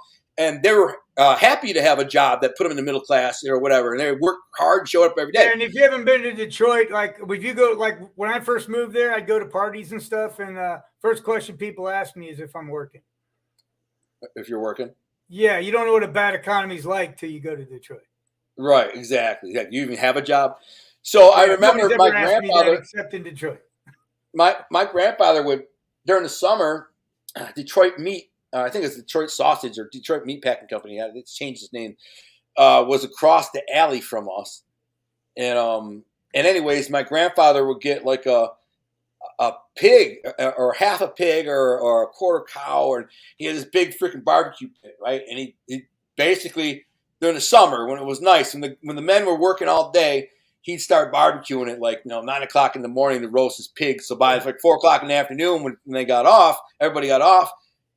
And so my grandfather would put a cooler out there with a couple cases of beer and usually on a Friday night. And the boys get off work and they've been loading trucks all day and they want a cold beer and my grandpa would invite everybody in the market. Everybody would come over and by the end of the day, it's 4 or 5 o'clock in the evening, dude, there's a party. 20, 30 people hanging out, eating roast pig. And it was like a family affair. You had all these Italians and all these black dudes and all these people who kind of knew each other and grew up together. Everybody got along great. Everybody kind of knew the position and played it. That's the only way you're ever going to survive and thrive in this world is you got to work and you have to present yourself. That's why I don't get these TikTok kids. And that's why I don't get the kids who hate America. This is the whole premise of this show is what is the reason that these young people are so obsessed with hate against our country? They think everything's bad. And I'm like, dude, we live in the greatest country in the history of mankind at the greatest time and have the highest per capita median pay of all time, the highest quality of living of all time, in the greatest country of all time, and only 16% of these kids even like America. They're out there burning flags and protesting, and they're protesting shit they don't even know about. You know what I'm saying? The oligarchy in the patriarchy and about shut up. The patriarchy is what made your parents make $200,000 a year, and they can afford to let their freaking 25-year-old kid that they just paid $100,000 for his college live in a basement and play Xbox and smoke vape pens all day. Right. You see what I'm saying? The patriarchy did that. The patriarchy helped your parents create this so you don't have to do dick, kid. And yet it's so bad and evil? I don't get it. Burning flags. Could you imagine? Could you imagine, Bill, like, your parents or your grandparents like burning the flag because I don't get free everything? It's insane to me. Now, I had a good father for that. He was always about, my dad, his thing was obviously work ethic, right? But also choices. He's like, your life's about choices, man. Every choice, and he's like, you can make a lot of bad choices and not screw up your life, but you can't make all bad choices. Like, you got to sooner or later, you got to go right instead of left, And anytime I complained to him, he'd be like, yeah, it's your choices, man. You got choices, right? Yeah, right. What my dad did do for me is he bought me a business when I was young, too young, right? Yeah, but you failed at it. I failed, but I tried so hard, and I worked morning, noon, and night, and it was literally 7 days a week. I was there all the time, and I failed, right? And so I thought I let him down because I think he lost about $40,000 on the deal when it was all said and done, right? Which to him, I mean, it's not. Failure is part of success, right? But what he taught me was to bust my ass and to want something, And then when it was all over and it was finally done, I didn't apologize for a while.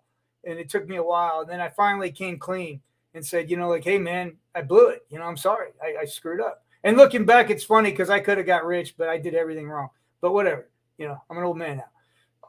The first thing he said to me was, he's like, Bill, you got to get this idea of failure out of your head. There's no such thing, right? No. You learned a lot of stuff. Take what you got from that and move on, right? It wasn't for you, obviously. Because get this idea of you're a failure out of your head. It's just what's your next move now? You build on whatever you got from that and move on. And God, he was right. Everything got better, not immediately, but, but the next time I got into one good company that would appreciate and recognize talent, and I had a work ethic like they had never seen, and I came in and just killed it. And I would do things at home for them, like I'd write programs and make books about process and things at home. And they're like, hey, let me pay you for that. I'm like, nah, it's cool, man. It's just part of the job. I wouldn't take their money if it wasn't punching in the clock and stuff. And people were like, you're stupid, and this and that. I'm like, no, this is how it's done. And next thing you know, I'm running their company for them, and everything took off after that. But it's also you find the right place, a place that's going to reward you for your efforts, but don't be a lazy piece of crap either. Well, that's the thing, man. That you if you're not happy with where you're working, go work somewhere else. That's the thing. Right now, in this economy and the way it is in the world today, again, I could get a job making $30 an hour tomorrow. If I wanted to do construction or something physical, probably $40 an hour. Just tomorrow. I could call a guy right now and say, hey, listen, I got some concrete experience or some tile experience. I know you're offering to pay $35 an hour. I need at least 40. I'll be here every day. I'm not on drugs. I'll show up on time. $40 an hour will help you make a lot of money. And they'll be like, all right, if you can show up every day on time and work 40 hours a week, I'll give you $40 an hour. Start tomorrow. $40 an hour. Can you imagine saying that 20 years ago? I know. That was the other thing my dad told me. He was like, don't worry about the money right off the bat. He goes, I'll tell you what, Bill, worry about the customer. Focus on you. Don't worry about what the guy next to you makes. Focus on you, what you're doing. Figure out who your customer is, whether it's a client or the guy down the assembly line. He's your customer. Work on that. Focus on that. And the money takes care of itself. And I'm like, yeah, it's easy for you to say, I'm making $10 an hour, It'll come, though. Here's the thing. And this is a universal truth that I think needs to be preached more often, and that more young people and people in Speedy J's position need to hear and understand. All right. If I'm a business owner, right? I own Arthing Apparel. And that's a bad shirt, by the way. I love that. I know this is we have a new cut, new design. That's good. These are the freaking. I like these new shirts, man. They fit much better. They're cool. I like them. Yeah, it looks so. Cool. If I said, listen, I need a sales rep, right? And you say, I'd be a sales rep to handle the East Coast of, the East Coast for you, New England. I'm like, well, how much do you want to handle that? I need $100,000 a year. I'm like, hired if you can make me a $100,001. That's all I ask. You got to make me at least $1 freaking dollar, man. Something. If you can establish or prove to me that you'll make me more money than you'll cost me, and that is the secret to all business. So when somebody goes to hire you, all they're thinking is, what's the ROI on this guy? Is he worth $15 an hour? Is he worth $20 an hour? Like if I hire this guy at $40 an hour, that's $400 a day, 5 days a week, that's $100,000 a year. Okay, is he going to make me more than $100,000 a year in return based on what he can do? If the answer is no, then he's not going to hire you. If the answer is yes, and typically this is just a number that you hear a lot of, they don't look for as big as return as you might think. 17 to 30%. So if you cost $100,000 a year, the company was happy if you can make them back $117,000. They're only looking to make 17% on you, right? Now, if you're a good sales rep or if you're executive or whatever, then they're hoping to make you make more, but they pay you bonuses. So let's say he's like, I'm going to pay you $100,000 a year, but if you sell $150,000, I'm going to give you a $5,000 in bonus. If you sell $200,000, I'm going to give you a $20,000 bonus. If you sell $300,000, I'm going to give you a $50,000 bonus. Now you're very motivated to go out there and sell and get the job done for me. That's every business owner across the board. That's another thing that people don't get as far as race and gender and another. None of that means shit. There's one color cut in business. One color. Every single business, there might be a tiny fraction of percent of like old curmudgeony racist white men up there in Wall Street or whatever. And they're not your problem, yeah. For the most part, 99.99999% of all business owners, if you walk in and say, I can make you money, they don't care if you're a girl, a boy, transgender, black, red, yellow, green. Just show me you can make me money and you're hired. I got one color that I care about, green. At the end of the day, if you can make me money, you're hired. And that's all they care about. So when people say, oh, they didn't hire me because I was black, they didn't hire me because I was Asian, they didn't hire me because I'm a girl or a tranny or I'm gay, I'm this, that. None of that matters. That's a falsity. That's a misnomer. That's a lie. I'm telling you, they only care about money. And if you can make them money, then you're hired. You know, that's a fact of nature with business. If you're a business owner, let's say I'm a business owner, Bill, you're a business owner, right? And I come to you and I'm an ex-felon, ex-gangster. Let's say I'm even black, but I have a skill that I'm really good at. And I say, I require $100,000 a year salary, but I'm going to make you $150,000 back this year. And you believe it based on my curriculum vitae or based on my resume and my past experience. And you say, yeah. And you say, what would be the thing? Would you say, well, I'm not going to hire him because he's a felon. I'm not going to fire him because he's black. I'm not going to fire him because he's old, because he's gay. None of that matters. Right. That $50,000 that you're going to make me, that's it. That's all I care about. And that's across the board in all business. People need to get that. Tell intern, hey, keep an eye on him. Yeah, right. Keep an eye on this guy. I mean, but that's the thing. Right. People don't realize that. And you also got to realize that when you go into a place, they don't know if you're going to perform or not. Hell, you may not know. So well, that is to say, hey, how about this? I'm going to show you what I got, and then we're going to renegotiate and set the date. And set the date. That's your walk date. You know what I mean? I'm 54. I've been doing this for 30 years. I'm just at a point now when I actually interview places and they already know who I am. You know? So now they already want me because it's like everybody has said this is the guy. But it wasn't like that. I begged. When I came to Indy from Tampa, I begged for the job. 13 people applied. You know? And they're like, yeah, I got 13 people. So I'm like, there's no way they're better than me. You know, and I had to beg for the job. I'm like, I'll take $10, you know, and that's how I got the job that ended up where I am now. Yeah. Well, that's the thing. That's another, you nailed it right there. Tell the company, listen, I know I don't have the experience, but I can make you money. And you're hiring the job and it pays $15 an hour. I'll do it for 10.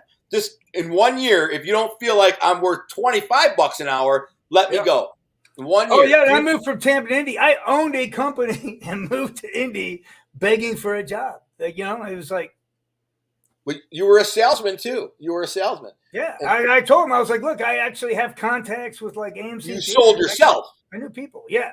You were selling. But it's still, you could see him going like, I was like, there's no way. There's no way. But like I said, I think I put my resume into every cabinet company in Indianapolis, and none of them called me. And my wife somehow got me this interview. Like, she found this place. Dude, and it's funny because I meet these guys later that are like struggling. I'm like, you know, I applied to your place and you never even called me. The owners are like, what? I was like, yeah, back in like 2003, man, I applied here. They never even called me. Dude, I got a funny story. This is right before I got locked up, right? A couple years, you know, before I got locked up. I had this kid who bought weed from me, right? I didn't even remember. I think his name is Brett. Good looking kid. Come over to my house. He'd buy half pound, you know, just not a lot, but, you know, I can't even remember how I met the freaking kid. But he was a good looking kid. He had a nice car and dressed nice all the time. He had a shirt and tie on. And like, I must have sold him freaking 50 pounds of weed over like a year and never asked him once what he did. You know, he's always dressed up. Finally, one day I said, what do you do, man? You seem to have money. You got a nice car and you're freaking dressed real nice. He goes like, oh, I'm a sales rep at Hanson's Windows. I'm like, what is that? And he's like, this is company, you know, it's home improvement company, blah, blah, blah. I'm like, yeah, pay pretty good. He's like, oh, yeah, I make good money. I'm like, oh, how much do you make? And he's like, I don't know, 90 grand a year. He's like, I could try harder and make more. I'm like, damn, that's a lot of money. He's like, yeah, and I'm 1099, so I'm not even paying taxes. It's like getting paid cash. No shit, right? So and now I'm seeing him. Every time I see him, I'm like, so how's this job? He's like, oh, it's good. And I could tell he was kind of a lazy, half-assed type of dude. I'm like, this dude's this lazy, half-assed type of dude is making 90 grand a year. You know, 1099s have to pay taxes, by the way. He's digging a grave. I didn't. I never paid it once. That's crazy. Not once. In 3 years, I worked 2.5 years. I worked there, never paid a dime. Making and I thought a 90 grand salary and paying no taxes is my first year made 120,000. But I thought for sure when I got out of prison that tax was going to be. Oh yeah, funny. I can't believe it. Well, we probably just it's a 7-year. It's a 7-year amnesty. They don't give him 7 years. I was worried though, but I never paid taxes in my life until I was 44 years old. Now, I mean, I guess I did once when I was a kid, but that's it. But anyways, so I say, you know, who's your boss and blah blah blah. He said, my boss is pretty cool, man. You know, I said, I think I could do that. Sales rep. I mean, I've never done sales before, but how hard can it be? You know, I'm a pretty, you know, likable, salable guy. You seem like a good sales guy. Yeah, I'm an amiable type of dude. So he says, yeah, go see my boss, Brian. He's a good dude, man. Maybe, you know, he hires good money. So I think this is about the time that I just got busted. My house got raided, and I needed a legit income. So I needed to be on the books. I needed something because the cops were following me. I think I told you about the helicopter following me around. They raided my house. I told you all that, right? Yep. So I'm like, I can't just keep selling drugs and expect, you know, I had to have something legit. And I got to thinking, well, this could work. So I go in there. It's a big company, man. There's like 90 sales reps alone. It's a big company. I got a telemarketing department, processing department. You know, it's a big building with a showroom. And so I walk in there and I go, I'm looking for Brian. And they're like, who are you? I'm like, this guy looking for Brian. And they're like, okay. Like, Brian's the owner, you know. And there's like 200 people working in this building. And they're like, all right, well, Brian's upstairs in his office. And they're like, well, no, we'll buzz up to him and see. And they go like, Brian. They get nothing. And they're like, we're still looking for him. And I'm like, the dude, Brent, told me his office is upstairs. And you go upstairs, his office is right there. F it. This is how bold and brazen. This is how you have to be, people. This is how bold you have to be sometimes to be successful in life. I walked up these stairs. I don't know where the frick I'm going. Come around the corner, and there's a freaking door. It says Brian's office. Right there. It says Brian's office. So I open the door, and there's 3 dudes in there in suits. They're having a meeting. They all got suits on. I open the door, and they're like, can I help you? I said, yeah, I look for a job. I'm like, who are you? My name's Al. Like, what do you do? I'm like, I sell. I'm a salesman. And they go, they laugh and look at each other. Yeah, really? Looking for a sales job? I'm like, yeah. You ever sold windows or anything, home improvements or anything like that? No. He said, you know. And I said, no, but I'll sell you windows. I'll sell you your own windows right now. And Brian, who's this good-looking Jewish dude, he's like this handsome, tan Jewish dude. He leans back, a real good-looking guy. He leans back in his chair and he goes, go ahead, sell selling me. And I went into this spiel. I said, listen, I can sell you windows right now that'll increase the value of your home by a number that's greater than the cost of the windows. At the same time, they will lower the cost, your heating and cooling costs, enough to probably pay for the windows themselves in 3 years. Also, you have a better looking home, a safer home, more secure home, and blah, blah, blah. So I just made this shit up on the way there. But I mean, I can see it in their eyes as I'm telling it to this kid's good, you know. I was 26 years old, 27 years old. Yeah, that's good. The freaking guy says, he looks at the guy, he goes, get him in a freaking class tomorrow. And they're like, sign him up in the class. So now they take me in there and they're like, you're hired. So you got to take a 3-week class, right? The training class. They do one every 6 weeks, right?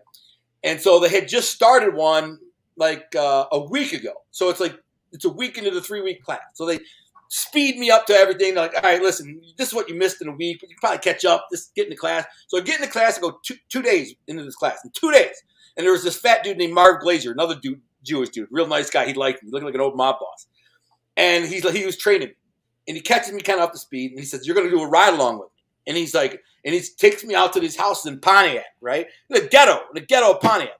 And I watch him sell these people in Pontiac. And he sells them like a $10,000 worth of windows in this ghetto in Pontiac. And I'm thinking, how the frick did these people got 10 grand?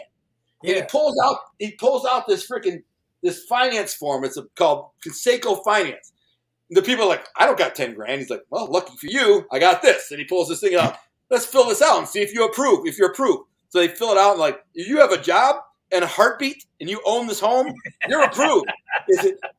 Right? You're approved. It's only 19% interest, but it's same as cash for a year. So he's like, if you can pay this off in a year, it's same as cash. You know, he didn't mention. There's no way they're paying this off in a year. Never, of course not. Nobody does. But so the lady was some chick, this is in the ghetto of Pontiac, Michigan. And she was like, oh my God, yeah, let's do it. Sign him up. Bang. So I watched this mother effer. He makes like $3,800 in commission. $3,800, one call. So the very next day I go into office and they wanted me to go back into the training class. And I walk in there and I say, Marv, F this bullshit, man. I'm ready to sell, man. Give me some leads. He goes, you ain't ready. I said, I'm ready. You think you're ready? I said, I'm telling you, I'm ready. Give me some leads. So he walks me into Brian's office, and they're like a meeting of like executives in there. And Marv goes, guy says he's ready to go, man. He's been in class for 2 days. He says he wants to sell. Brian goes, give him some leads, see what he does. Bang! $800 in the first day. I made $800 in the first day. Actually, it would have been $1,300, but one of my contracts canceled out. And then they went back and rehashed it and sold them again, but I got dicked on the commission out of that. Yeah. But whatever the case, I sold 2 and made $800 in 1 day. And I was like, man, now I'm in there. And I shot to the top of that freaking board. They had 90 reps on that board.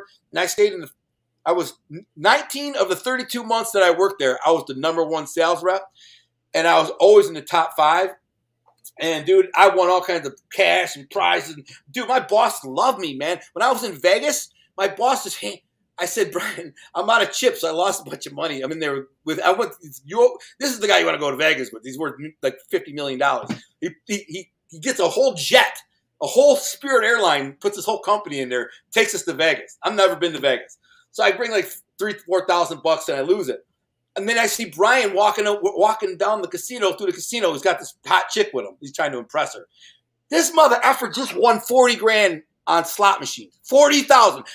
Why couldn't it have been the people on like their honeymoon or some little lady or something? No, the guy worth $50 million wins the 40 grand on slot machines. Yeah, my dad used to always win the lotto and stuff. He'd win like 5 grand, 10 grand. He don't need it. Come on, man. This freaking guy, he's hit the lottery and everything he's ever done. You got to kidding me? Exactly. But he was playing $100 slots. Man, he did it all the time. Yeah, I know. But he's playing $100 slots. So he's putting $10 coins in and going, so when he hits, he hits. And anyways, I see him like, Brian, man, what's up? And he's like, I'm like, how you doing? He's like, I just won 40 grand. I'm like, what? I was like, dude, listen, I'm almost out of chips. I got to go get some money out of I don't want to run up to the room, man. You got anything on you? He's like, well, how much? And I said 4, thinking $4, like 400. He's like, because I said, you front me something until I get up to my room. He's like, well, how much? I'm like, 4? He's like, all right. He's talking to the girl. He's like, not even paying attention. Peels me off 4,000. Gives me 4,000 and just hands it to me. And I turned it into like 12,000 and I went. So I take it home. He never asked for it. Never asked me for nothing. When I closed on my second house, like the day we were closing, I was like, it was like, for whatever reason, it was some weird thing where I was like $5,000 short, right?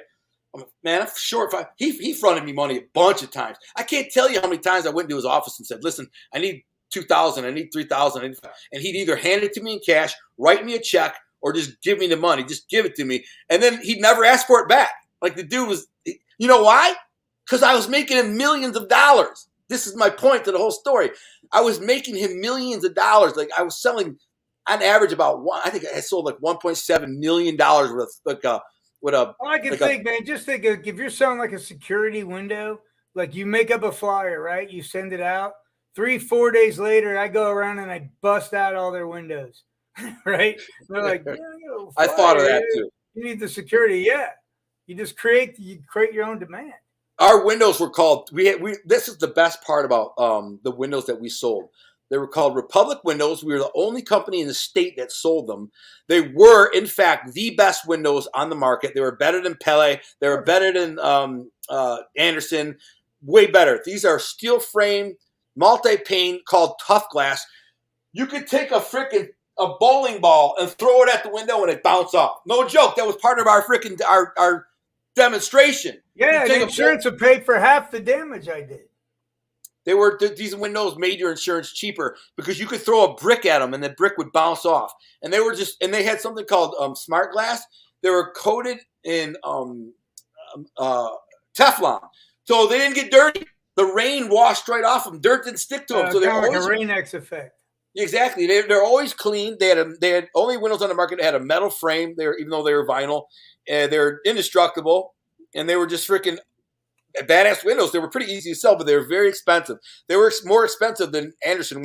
Like I'd say, they're probably about the same price as like Pele windows, but they were better than Pele, and so it was pretty easy to anyways, moral of the story is, a good product, it makes it so much easier. Yeah, and the moral of my story is, just like you, I went in there and I told them, I will give you a better return on your investment than the next guy.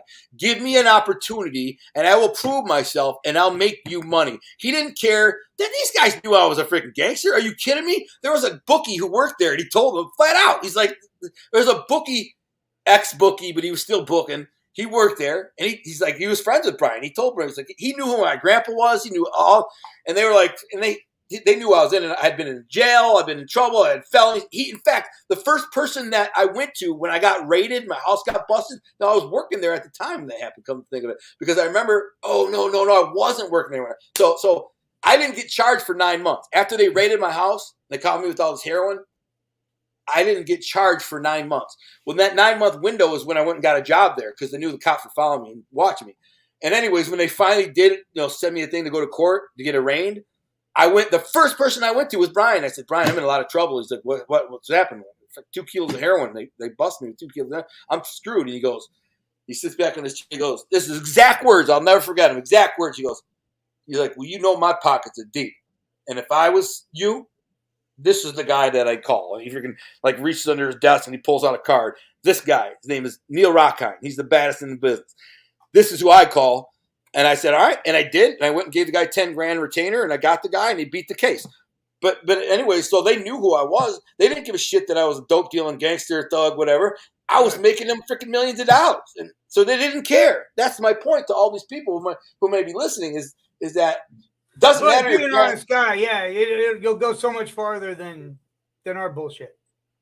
Right. Yeah. So, well, this is what I just looked at his last thing and said, you're right. You got to get out of the slump. I got in that custody of my son a year and a half ago. I've been lazy, busy ever since. You got to stop that. And I remember him. I saw another comment that he said, the guy made a bunch of money and I saved up money and I thought it'd be enough to last 10 years. Well, here's the problem. If you got a bunch of money right now and it's cash and liquid, you need to invest it in a business. And that's the best thing you can do. Forget freaking stocks, bonds, real estate. Real estate's good. If you know what you're doing, even if you don't really know what you're doing with real estate, it's pretty easy to make money in real estate. It's a great investment. If you have liquid cash, capital, and credit, I've gone both ways with real estate. Huh? I've gone both ways with real estate. I'd say low dollar real estate is a good investment. Yeah, it depends. You have to kind of know what bought you're doing. expensive houses that I sold, for less, with no profit after 2 years of paying for it. Yeah. Well, but if you research the comps and the market and stuff, you can make good money on. If you have a little bit of credit, a little bit of liquid capital to put down and fix up the house, renovate, whatever, you're gonna make some money. But the other, I always said I could write a book on losing money in real estate. If you want to do that, you got to know what you're doing. You got to consult. You have to consult. You have to consult with people who know what the frick they're doing, man, and they're gonna tell you where to buy, when to buy, how to buy, comps. What things need to be done to increase the value of the equity greater than your investment, blah, blah, blah, blah. But and these are houses that were like my home. I wasn't like buying them. Well, that's the reason. You weren't looking to buy and sell. Yeah. But here's the thing. The perfect example was he just said he power washer, right?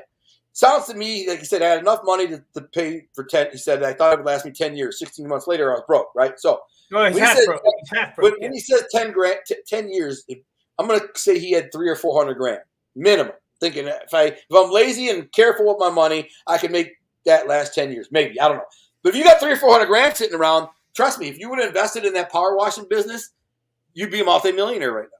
And you'd probably never have to power wash a house. Never. You never have to. You'd be in the Bahamas with your girlfriend and your kids right now. And the people working for you would be power washing stuff, not you. If you would have just taken that money, instead of just trying to live off of it, invested it into yourself. And I guess this all kind of circles back to, start wrapping it up. It circles back to the children. That's what I'm going to call them, children. These young people today who hate America. They hate it because it's systemically racist. It's systemically racist. The same country that created Barack Obama is systemically racist. That created 1 million black millionaires in America. I'm sorry, but it's not racist. And the same. So the kids, why do you hate America? Because it's misogynist. You mean it's misogyny because men and women who are designed to marry man and woman, and here we have traditional. If you don't believe in traditional gender roles, that's fine. But that doesn't make me a misogynist because I believe in, what I'm saying? I think it harkens back to eons for hundreds of thousands of years that men was the worker, provider, protector, and a woman was the nurturer and the raiser of the children, and blah, blah, blah.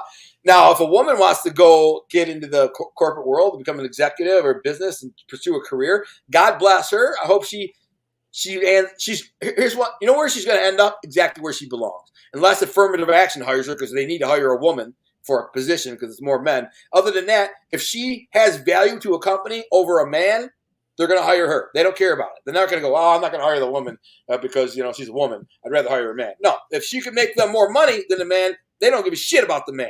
And so but at the end of the day, if a man believes in traditional gender roles, when he thinks, a man should be the provider and the protector and, and the woman should stay home, cook, clean, whatever.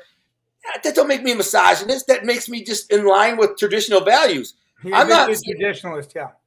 Yeah, I'm a traditionalist. And in that video that we didn't show much of, they do mention that because they're like, what happened to this country? And one of the things they say is feminism. Feminism, right, exactly. And I don't care. I don't care if the women. Yeah, if a woman wants to pursue a career over family, God bless her. I'm behind it. Wouldn't be the woman I want. My woman, he brings that up. There's like a woman who was like a CEO of a major corporation and stuff. She never got married and stuff, and she's miserable. Her life. She's miserable. Yeah. That's the thing. You got to be happy, no matter what. Be happy. Don't think that a career is going to make you happy. Personal relationships, goals, things you really want to do. These are the things that make you happy. Yeah, hobbies. The thing is, no, I don't believe. I think there's a tiny fraction of percent of women who can be happy. Without the traditional role of mother, grandmother, whatever.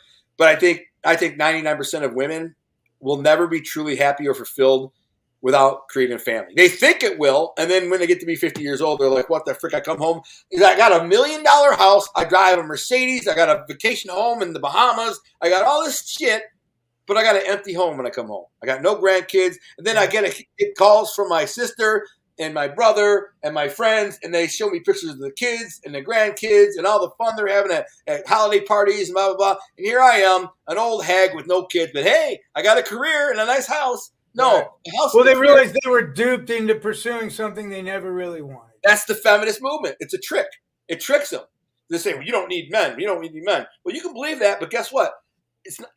Here's another part of feminism that they don't get. Men don't care what you do. You know, if you want to be an anti-man feminist executive and pursue your career, have fun. Enjoy. We are always going to go for the woman who is the traditional, homemaker. Not always. Of course, you have two-party working homes where, some of the women, my wife falls in the middle somewhere. She's a working woman, but she's also traditional, like values and things like that. But if my wife was given the choice, stay home and just garden and clean the house and cook me meals and hang out or go to work every day, she's going to say, forget work. I'd rather just. And if there's 4 kids running around your house, there's nowhere in hell she'd leave them to you. Right. No. Hell no. I mean, oh, God. My kids would be a mess. You'd be at the concrete plant. Right. Exactly. I'd probably be buried at the concrete plant. But anyway, so my point is back to the whole the kids. So I was kind of going through the things that like the reasons why the kids are so anti-American. So I kind of debunked the racial thing. And there's no racism. It's a manufactured outrage. It's a manufactured outrage. So the racism thing is out the window. It's not true. I'm a white male. I've been a white male all my life. I don't know any racist people. I know white people who don't like black people because they've worked with black people that they didn't like, or they knew somebody black that killed a friend of theirs or something. So they have a bias that way, but they're not intrinsically just racist because people are black. They don't hate a whole race. They just hated those particular people. So there's that. Technically, but then you're half white too, by the way.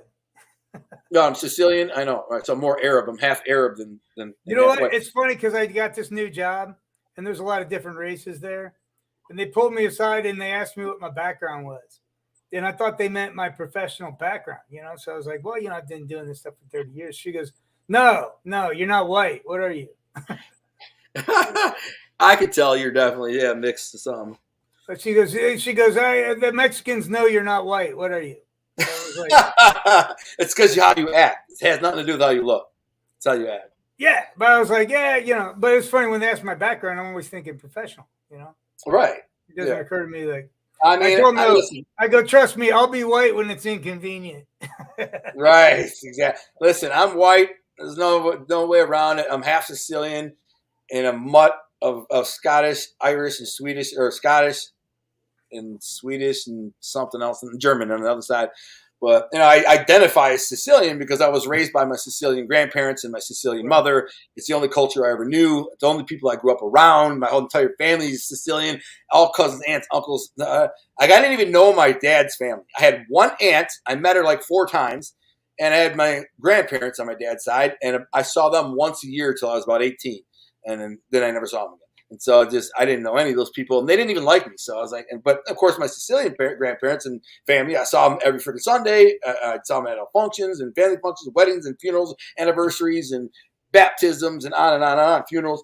I hated funerals, man. They always made me attend funerals. Why do I don't want to go to a funeral, look at a dead person. It's out of respect. You got to show them respect. I'm like, I don't even know this lady. You know what I'm saying? But anyways, so getting back to it. So no, the racism thing I think is dead. The misogyny thing, I think, the feminists. So here's the thing: the racist people, the racial dividers, beat into the heads of the children that we are a racist nation, a systemically, inherently racist, hateful, bigoted, white supremacist nation. Right? That they're beating that into the kids' head from like 5th grade all the way up into college. You are racist. If you're white, you're racist. If you're born white, you're a systemic racist. It's your fault. You need to hate each other. You need to feel guilt. You need to hate you. Now, if you're a man and you believe in traditional values, you're a misogynist and you hate women. So they tell them that, right? And if you're a kid who's lazy and you don't want to, try or get good grades or study or work hard, then the patriarchy is holding you down. Yeah. You think everything should be for free. And therefore, since the patriarchy is not giving me a freaking Mercedes and a trip to Paris and everything else you want, then They hate America. I hate America. It's this horrible land. It's not the land of the free. I can't jump on a private jet and go to Tahiti with my friends like I want to. So what kind of land of the free is that? It's not free. I hate America. Burn the flag. So meanwhile, other people in other countries will sacrifice their lives and their children to get here for an opportunity to what? Work. Exactly. These people from other countries are like making these freaking 8,000-mile journeys from like Africa and the Middle East and all over the world on foot with like sandals with their whole families in a backpack just to get here to have one opportunity to work and make money as an American. Make more money. And not for themselves, for the next generation. Exactly, so they could prop up their children in the next generation. And meanwhile, we got millions of little suburban, rich, white kids complaining how horrible this country is, and they hate it, they burn the flag, and they're not proud to be here. Starbucks, the most liberal freaking business there is, needs a union because they're being treated unfairly. Yeah, I even got misgendered. You can't make this stuff up. If you're not happy at Starbucks, it's going to get worse. Oh, yeah. I mean, I'm just looking for a city's car. Ultra Test, what's up? Chad Esposito's here. What's up? Oh, man. I can't read all the comments, you guys, Speedy J, but Speedy J, I hope you invest in that power washing thing, dude. I don't know where you live, but I have a power washer that needs to be fixed. The carburetor's broke on it, and I need to get that thing going because I think he's in Michigan. Dude, I have a nice power washer, dude, and I could make money with it. Like, I wouldn't be opposed to going on Facebook Marketplace and just being like, "Yo, power washer, I'll do your house $500." You know what I'm saying? Do your whole house $500. There's some of these country houses out there. I just hit the hose in. I spend all day out there. I hose the whole freaking house down. I'll make $500 power washing a house in a day. You know what I'm saying? I have to advise you to keep on the screenplay. I mean, listen, I know. I'm always up to making extra buck. Let's not go down the power washing road, bro. No, I'm just saying I got bills, and if I can make $500 for a day off, I know. Which I got a couple other things we need to talk about that don't involve power washing, but let me know. Especially in a rural area where houses are like 5 miles apart. That's true. It's not a lot, but if you put, like, my point was, if I put an advertisement on Marketplace, Facebook Marketplace, and just for my general vicinity, those 3 cities in the area, and just say, hey, if anybody needs some power wash, I'd go do it. If the money was worth the time, I'd go freaking work my ass off for a day for $500. I don't give a shit how hard it is. I grind for $500. I got bills, bang. But you're right. Yeah, but there's a lot of work between you and success, and you need to close that gap. I know, that's the thing. I have power a lot. Washing ain't gonna make that happen. No, there's a much greater ROI for me personally on other things, writing. I mean, if I was smart, not saying I'm not, but if I was really smart, I would try to do some contract writing gigs. The problem is, the contract writing gigs can pay really well if you're established as a contract writer. But I'm not established as a contract writer. I'm established as a novelist. But when you go to get hired for a contract like copywriter or underwriter or whatever, and you're like, yo, I write, I'm a genius writer, and I write novels. They're like, well, I don't need novels written. If I need a novel, I'll hire you. And then the problem is, you could also ghost write novels. If some big publisher came to me and said, I'll give you, $50,000 to ghost write this novel for John Grisham or something, if I could knock it out in 3 months, sure, it would be worth it. 4 months maybe, but you're right. Right now, all my energy needs to be focused on this script and other things that I'm doing. So yeah, because the payout is so astronomically big. The payout's going to be very big, and it's not just the payout from a hit television series, although based on numbers and projections, that it's a lot of money, more money than I'll ever need. But the thing is that all the things that come with it, from book sales and merch marketing and all that, will be to the point where none of us have to work anymore. Not you, not me. You'll have to work, but your job will be working for me, helping me with my company. It'll be a fun job because I want to go, here's a piece of the company. You own it now. So the more money you make, the more money you make. So, go use that brain. Just perfect example. I've already done a lot of groundwork, like investigating like our thing apparel and what needs to happen and what are the trends and a lot of really everything you're involved in. I research all the time. You know what I mean? All the time. So I know that, and that's why you'll be the first person. And that's what I'm trying to tell people. It's like I'm not like, hey Gunner, give me $100,000 and I'll change your business. I'm like, no, I'll figure it out and bring you the solutions. So dude, I already know that, Bill. Be ready. I've had this discussion with my wife. You don't even have to tell me. That's how well I know you and how much I believe in you. When they give me these checks and they say, okay, whatever, and I say, Bill, okay, you can quit your job and you work for me now, and your salary is X, but it's going to be like, your salary is X, you don't have to worry about money. But from that point on, it's all going to be performance based. So the more money you make, the more money you make. And I'm perfectly confident that you'll freaking kill it. And then it'll get to the point where you will hire somebody to do the job, the meat of the work, and then you can kind of just be the overseer, the vice president, right, the overlord of the company, and I can just go. But I don't want to start that day. I want to have a knowledge of your working business ready to roll by that day. I think one of the things that I want to do and that you'll be involved in and be part of, and because you're also creative too, from your podcast wise, is a production company. I have several, right, and you have several stories that should be produced into TV series and or movies. And in this particular day and age, you can make a movie. You can make a really good movie, especially if you know the right people. And I've been meeting the right people. You can make a really good movie for anywhere between $1 and $5 million, right? So let's say we have $3 million budget. And the thing is, I think I can get us investment capital, so we don't even have to put up our money. But let's say we do. We put together a production team. I'm witnessing it all happening right now. Like I'm watching it happen and how it's happening. And I'm like, damn, I could do that. We could do that. So right, we acquire the IP, intellectual property of a script or story, and then we developed it with the talent. And then 18 months later, we go into production, and 2 years later, we produce something, and then we sell it to Amazon or whatever, and we make a little money. You make the 2-year investment. Let's say you invest $3 million and do a 2-year investment, but you make $5 or $6 million back. So now in 2 years, we doubled our money. You see what I'm saying? That's the type of, and that's a fun job. We had a team that kills it. Yeah, no lazy people. Everybody kills it. Well, that's the other thing that me and David were just talking about this, and we've had this discussion a bunch of times. And the only way something like this project that we're working on is going to be successful ever, and the only time any of these projects ever are successful, it starts with a nucleus, a team of very passionate and very motivated, very hardworking, very smart people who believe in the project.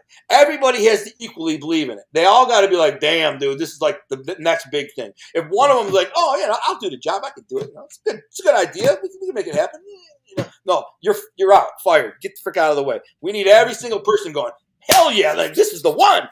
When you get that team of 2 or 3 or 4 or 5 people that are like, this is the freaking one we've been waiting our whole lives for. This is the one. What do we all got to do? And everybody starts doing it. Everybody starts doing what they have to do to make it happen. Then you'll take an idea and turn it into a hit Netflix series. You'll take an idea and turn it into a blockbuster movie, or whatever you got to do. That's how it happens. And it's the only way it happens. It doesn't happen by luck.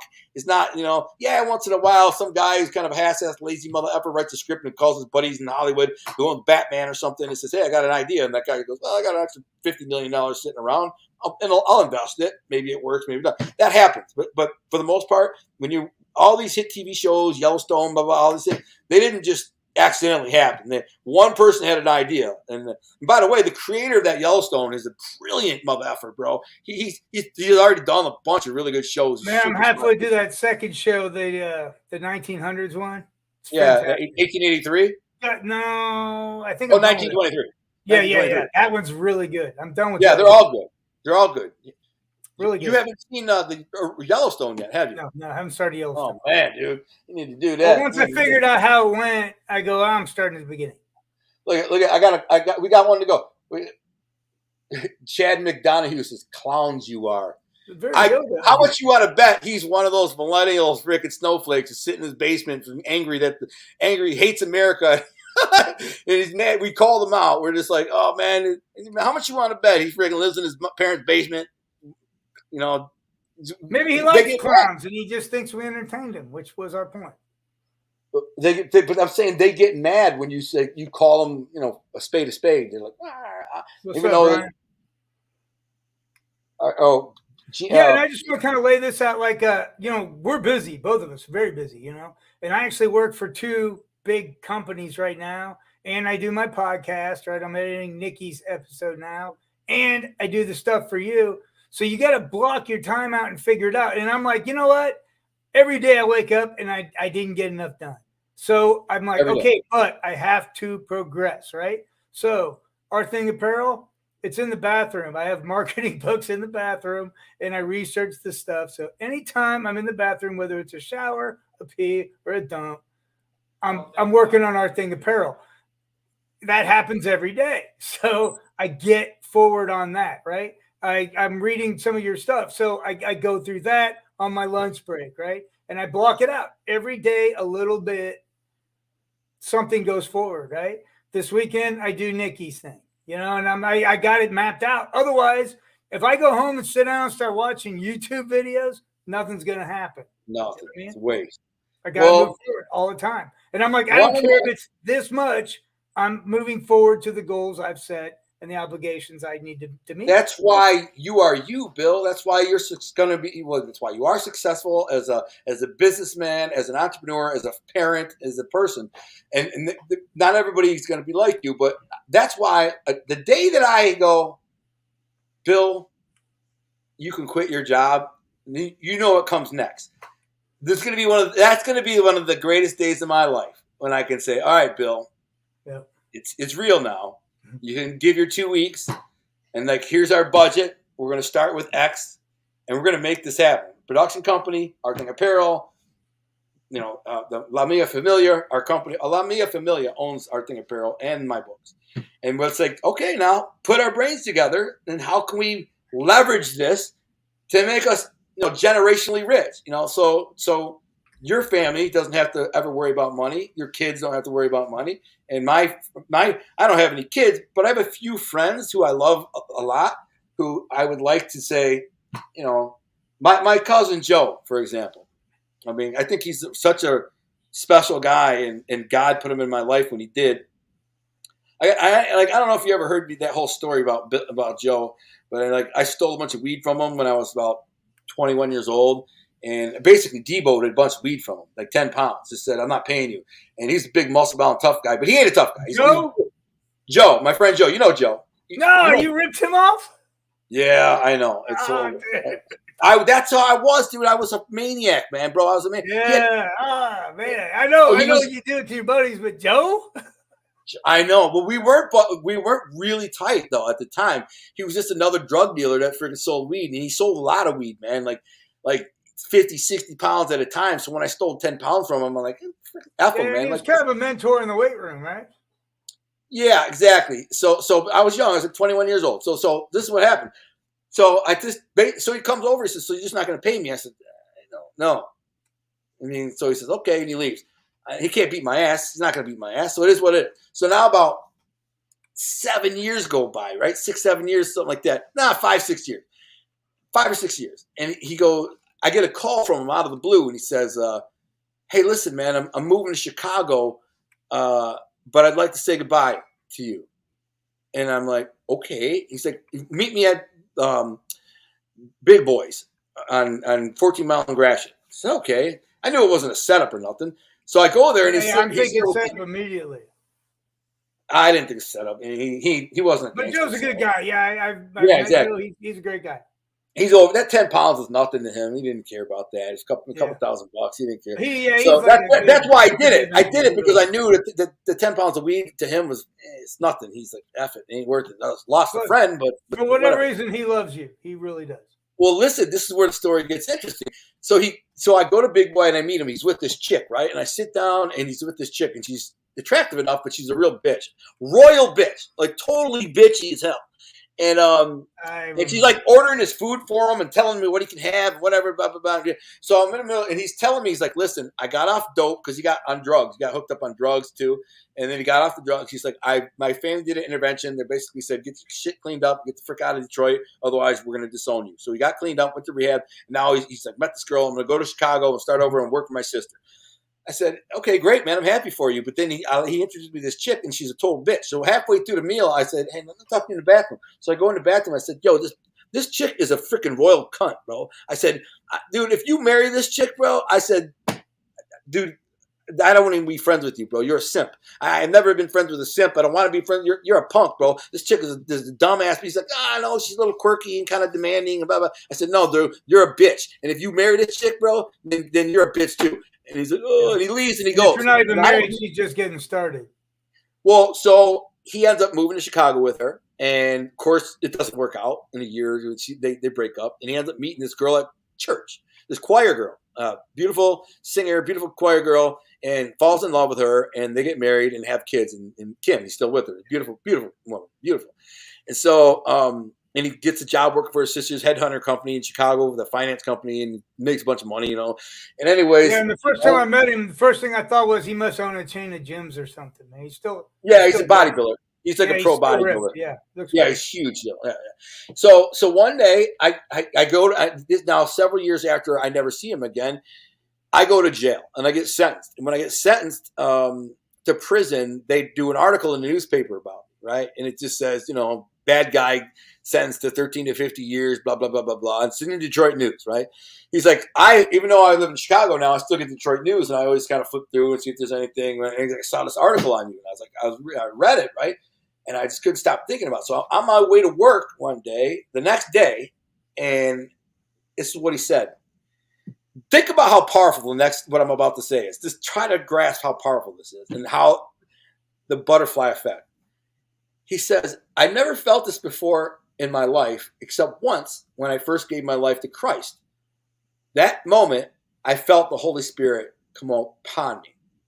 And then years later, this moment, I'm driving down the road in my car on my way to work, and I felt the Holy Spirit come upon me, and I began to cry for you because I knew you were a good dude. Like, I knew you came up in a tough environment. Your dad was a drunk, your mom was sick, you knew about your family. I knew you had it tough, but deep down, you were like a really good kid, man. You were a good dude, just had it tough. And he's like, I felt horrible about all that time they gave you in prison. And God told me that I need to support you. And so I wrote you this letter. And I don't have much money because I just had kids and my job is whatever. He's like, but I can give you a little something. And if there's anything else I can do, just let me know because I feel God was telling me to support you. I don't know why. I've never felt this before. So I wrote him back and I said, thank you, Joe. You've always been a good friend. I said, if there's anything you can do for me, could you buy me some pens and paper? I said, I want to write a book. And he sent me $35. And I bought $20 worth of pens and paper. And I wrote my first book, A Second Chance. Then I sent him. Life-changing. Yeah, life-changing. It changes much more, though. Let me say. So I send him my book a year later, A Second Chance. He reads it, the 1,000-page manuscript on the subway going to work in Chicago. And he's blown away. He's like, I freaking just mind-blowing impressed by this book. So he's in my camp now.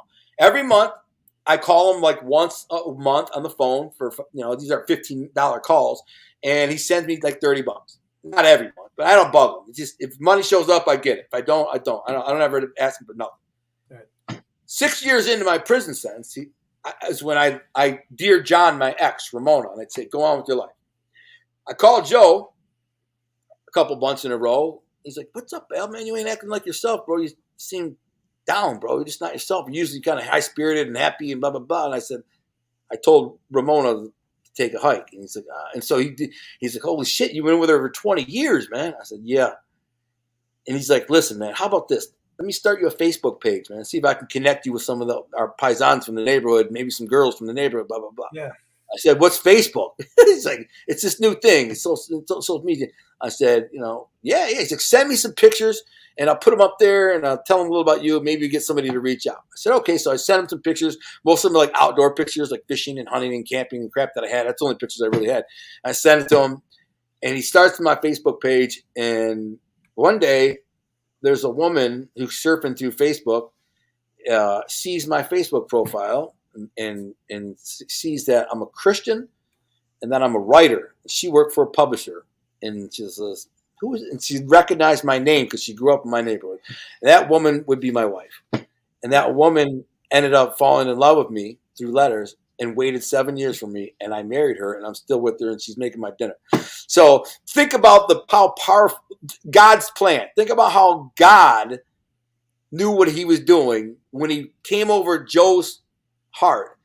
All those years later, after I stole the weed from him, after I effed him over, and God said, hey, listen, I need you, nobody else, you, to do something. And he's like, I don't even know why. Like, why would God? That's the weird thing about God, and the thing that blows my mind, Gunner, is how, like, you get that God made these people and he thinks we're important because he made us, whatever. But they say in the Bible that he can count the hairs on your head, which is easy for you. But for me, it's a bit of a challenge. And then when you see the intricacies of your life, how could we be that important, right? But we are. Like the infinite people that have lived and died, he knows them all. He knows every single little detail about them. We can't fathom the greatness of God and the love and the mercy that he has. It's beyond human understanding.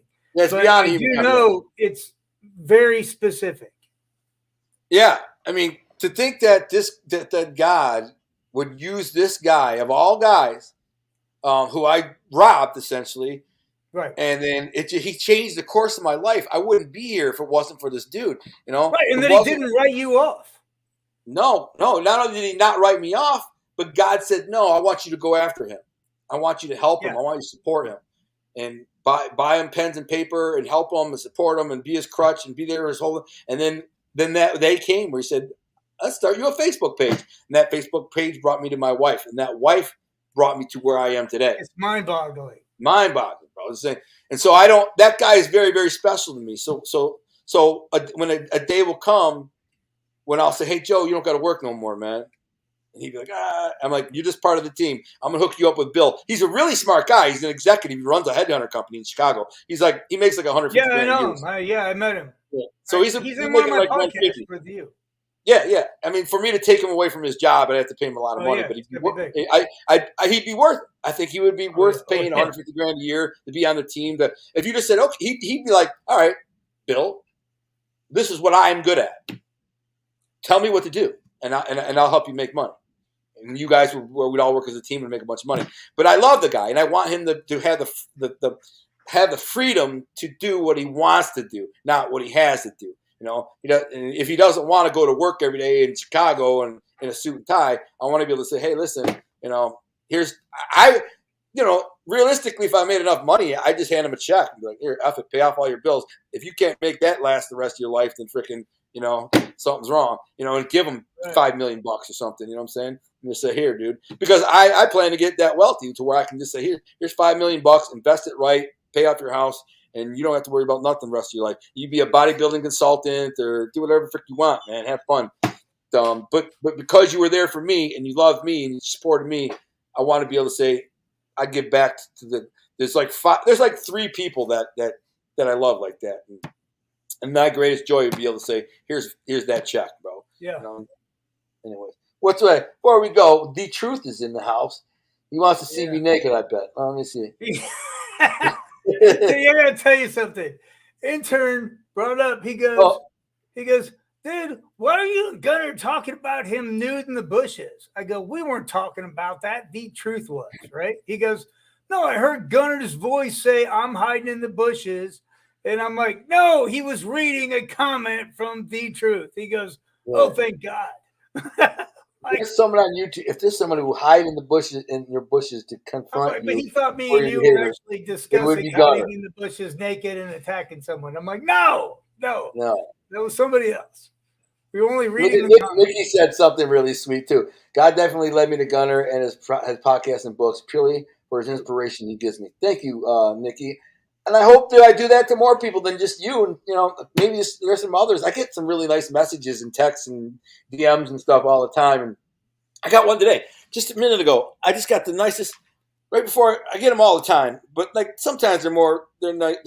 Anyways, this one guy, Andy Phillips, his wife is fighting cancer and chemotherapy. And he's just, so I said, listen, turn to God, give it to God and pray. And he's like, out of the blue, he's like, she's been going, like her therapy is doing well. She's doing better. Thank you. And I get people all the time like, man, you inspire me, or you've pushed me, you helped me. And I'm like, You never know how it works out, man. Exactly. Like I said, I don't want to get into it now, but like a bishop on his deathbed, like saw me in his dreams and changed the course of my life, and it's like, me? How's that possible? That's what you got? Yeah. A bishop?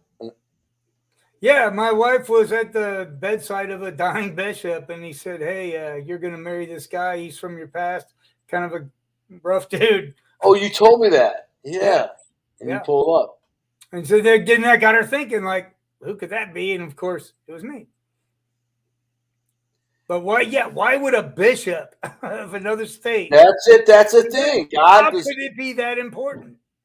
God was pointing just to verify, to validate, just so you could have this story to tell right here. You see what I'm saying?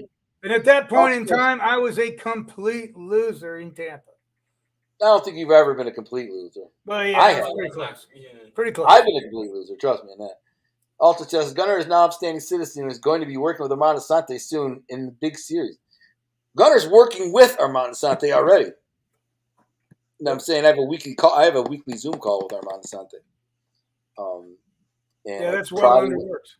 I will be going to New York and probably within the next month to do some filming with Armando Sante.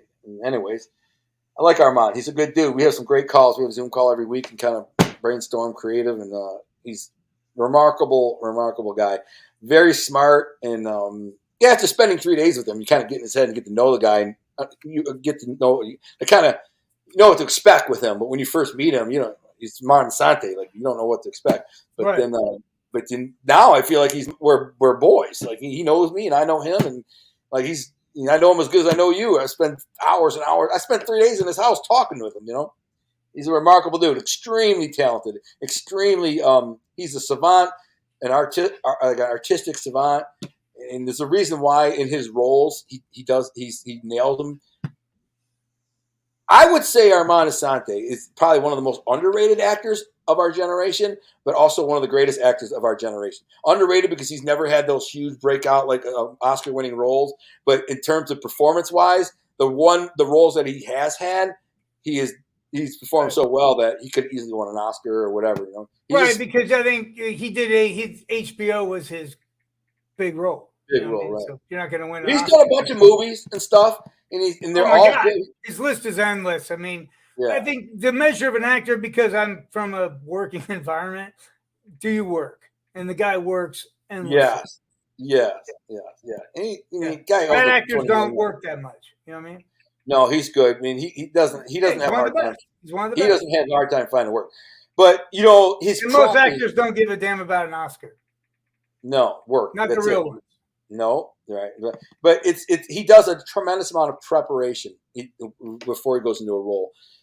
He wants to learn that character. He wants to learn the mind of that character. He wants to know the nuances of that character. He's going to rehearse his lines over and over and over, not 20 times, 500 times until he is that character. In fact, it's not anymore when he rehearses to the point where he's not reciting lines anymore. They're his lines. He is that character. That's why he performs so well, because he becomes the character, and the lines just come out naturally. They're not like rehearsed lines. He's reading up a prompter in his know how hard that is to do, dude. I could never be like a serious actor, dude. I could never remember my lines. I'm just, I don't even. There's like being a character actor, and then there's the Stanislavski method of acting, and it's totally different, and it's work. Yeah. I couldn't do what he does to memorize those monologues and lines and stuff. I just couldn't do it, and my memory's not that good. I don't know what because I smoked too much pot when I was a kid or what it is, but man, are you kidding me? You hand me a freaking 90-page script and you want me to memorize all these freaking lines? Are you kidding me? I can't remember I had it for dinner yesterday. Yeah. Tell me, it's crazy. Right. All right, man, we got to beat it. All right, well, good. There's Josh, the intern. What does he say?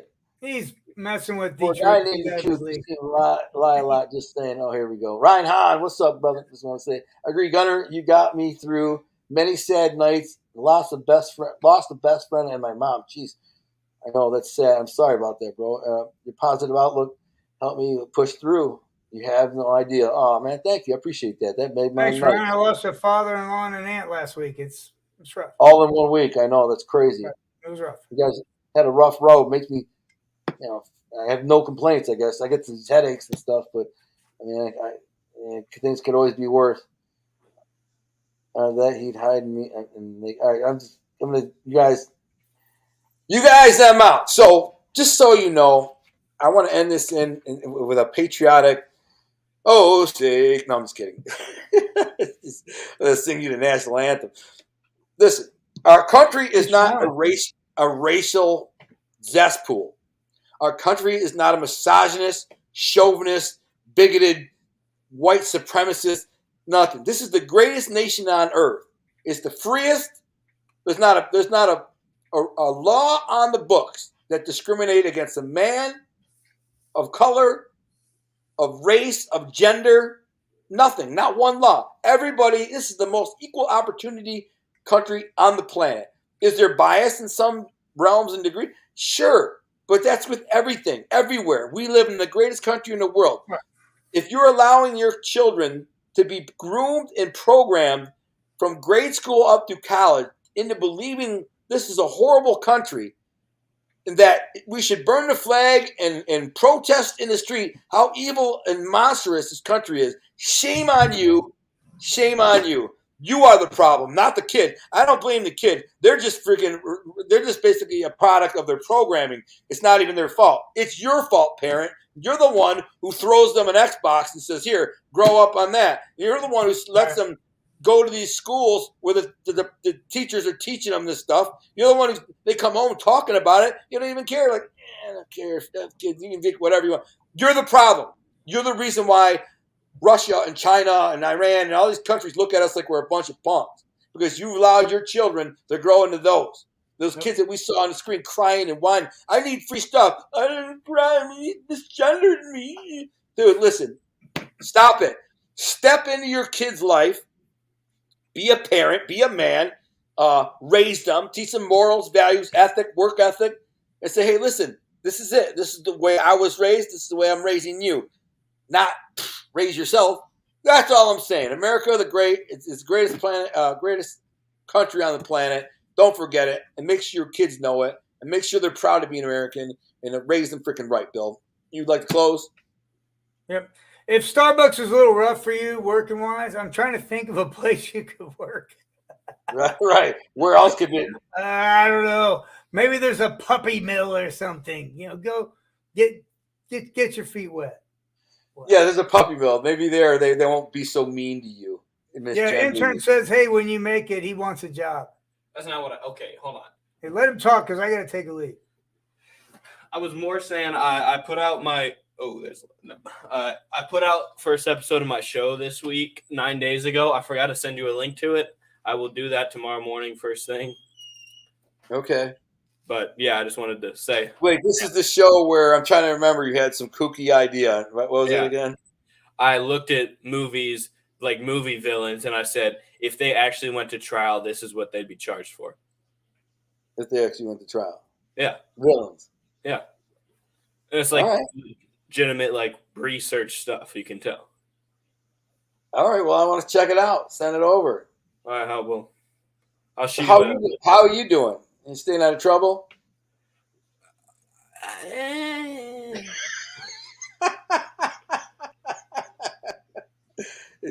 You're giving your dad a hard time, your mom a hard time, or your sister a hard time, are you? I'm not giving my mom and dad a hard time. I have a hard time believing that. But you are giving your sister a hard time. I'm a brother. What else are we supposed to do? I mean, you're supposed to want your sister to look up to you and love you and want to be protected by you, not hate you. Well, yeah, I do. I mean, but you're supposed to mess with them a little bit. A little bit. I get it. Yeah. I terrorized my sister, too, and she was older, so it's pretty bad. But I beat up every single one of my sister's boyfriends until Farouk, who was probably that was her boyfriend when she was like 23. So I literally beat up every boyfriend in succession until she got to like 23. And then that guy, he bought me off. He gave me $100. I walked in one day and he's sitting on the couch, this good-looking Persian guy. I walk in my house. I look over. I'm like, who the F are you? I literally say, who the fuck are you? He goes, "Oh, I'm here to take your sister out." And I go, "You're here to take my sister out?" "My sister." He said, "Yeah." And before I could say anything else, he goes, "Hey, man, where are you going tonight?" I'm like, "Out with my boys." "Why?" He's like, "Where are you going?" I'm like, "Lipsticks?" It was a nightclub. He goes, "Well, here, man, drinks are on me." He pulls his knot of money out, and he peels $100 bill off it. He goes, "Here, man, drinks is on me. You and your boys, man. Have a good night." And I took the $100. I was like, "You're all right, dog. You can have my sister." He ended up taking my sister. So, anyways, be good to your dad. Send me that link. I'll check it out. All right. And everybody else, Alter Test. You guys be safe.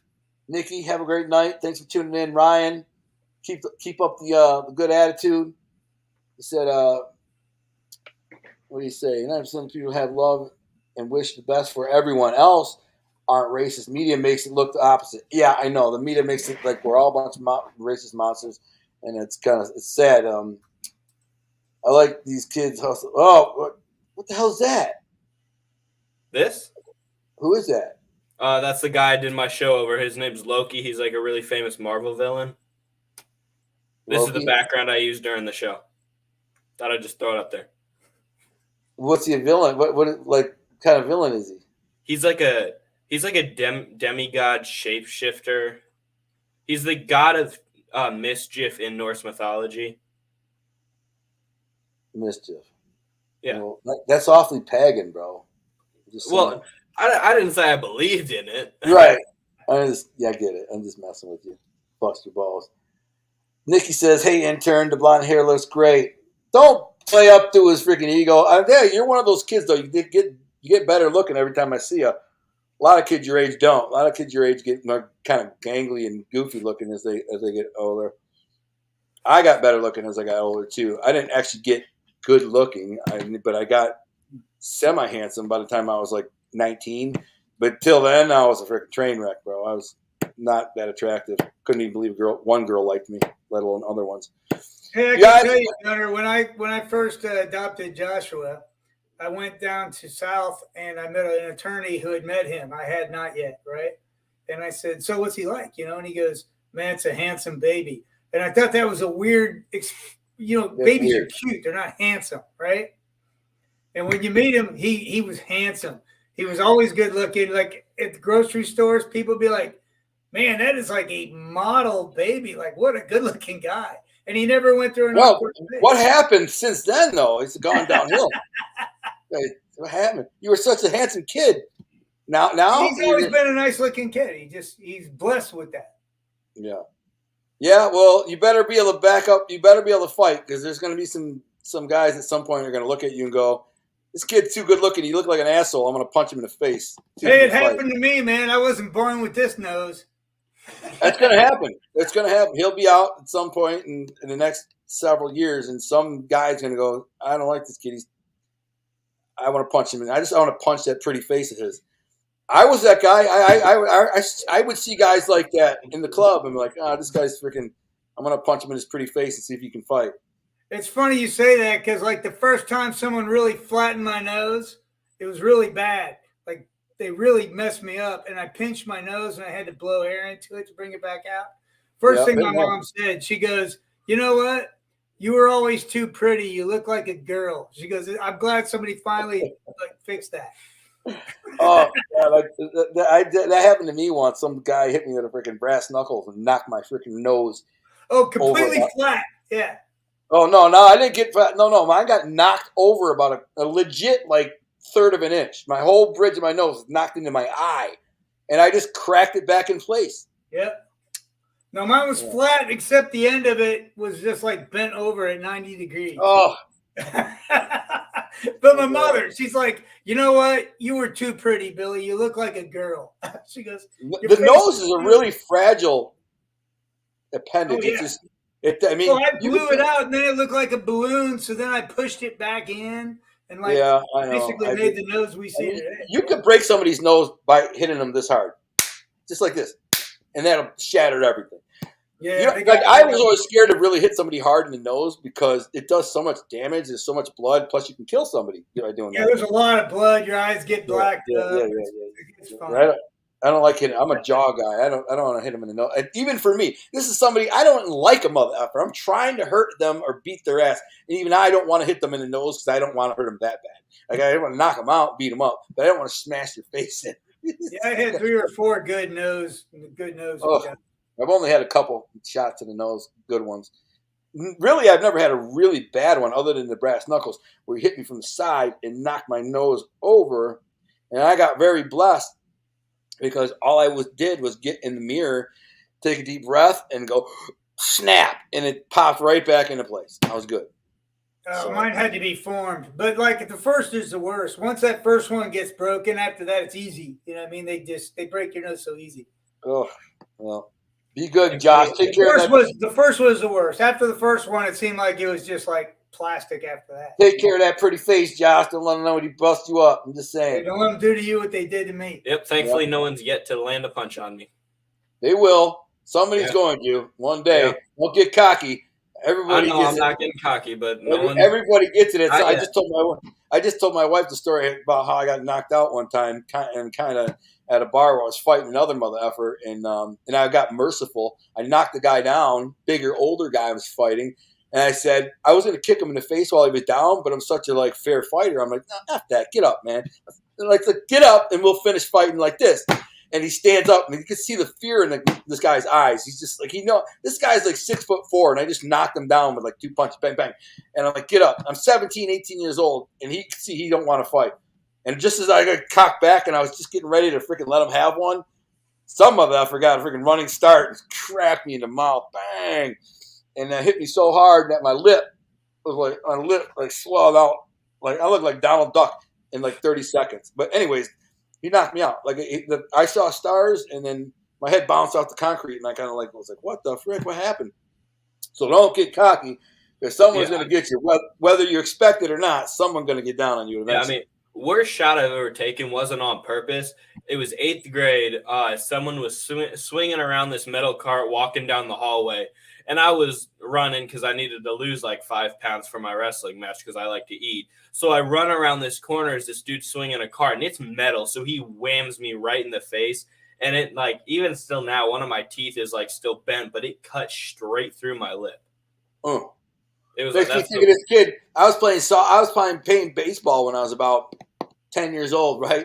And my neighbor kid, whose name is Brian, this little freaking kid who was 5 years old.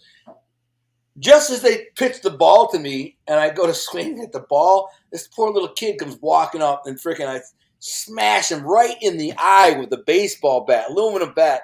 Dude, his eye, it was black and purple and blue. It swelled up about this freaking big for a month.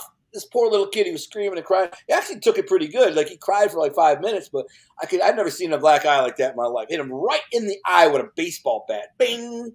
Poor kid. Same thing with you. We kind of walked into it, is all I'm saying. Anyways, you guys, I'm gone next week. Anybody who watches this after the fact, we were thinking about doing a show next week on the devil based on the performances at the Grammys because they were so holy. But if you have any idea,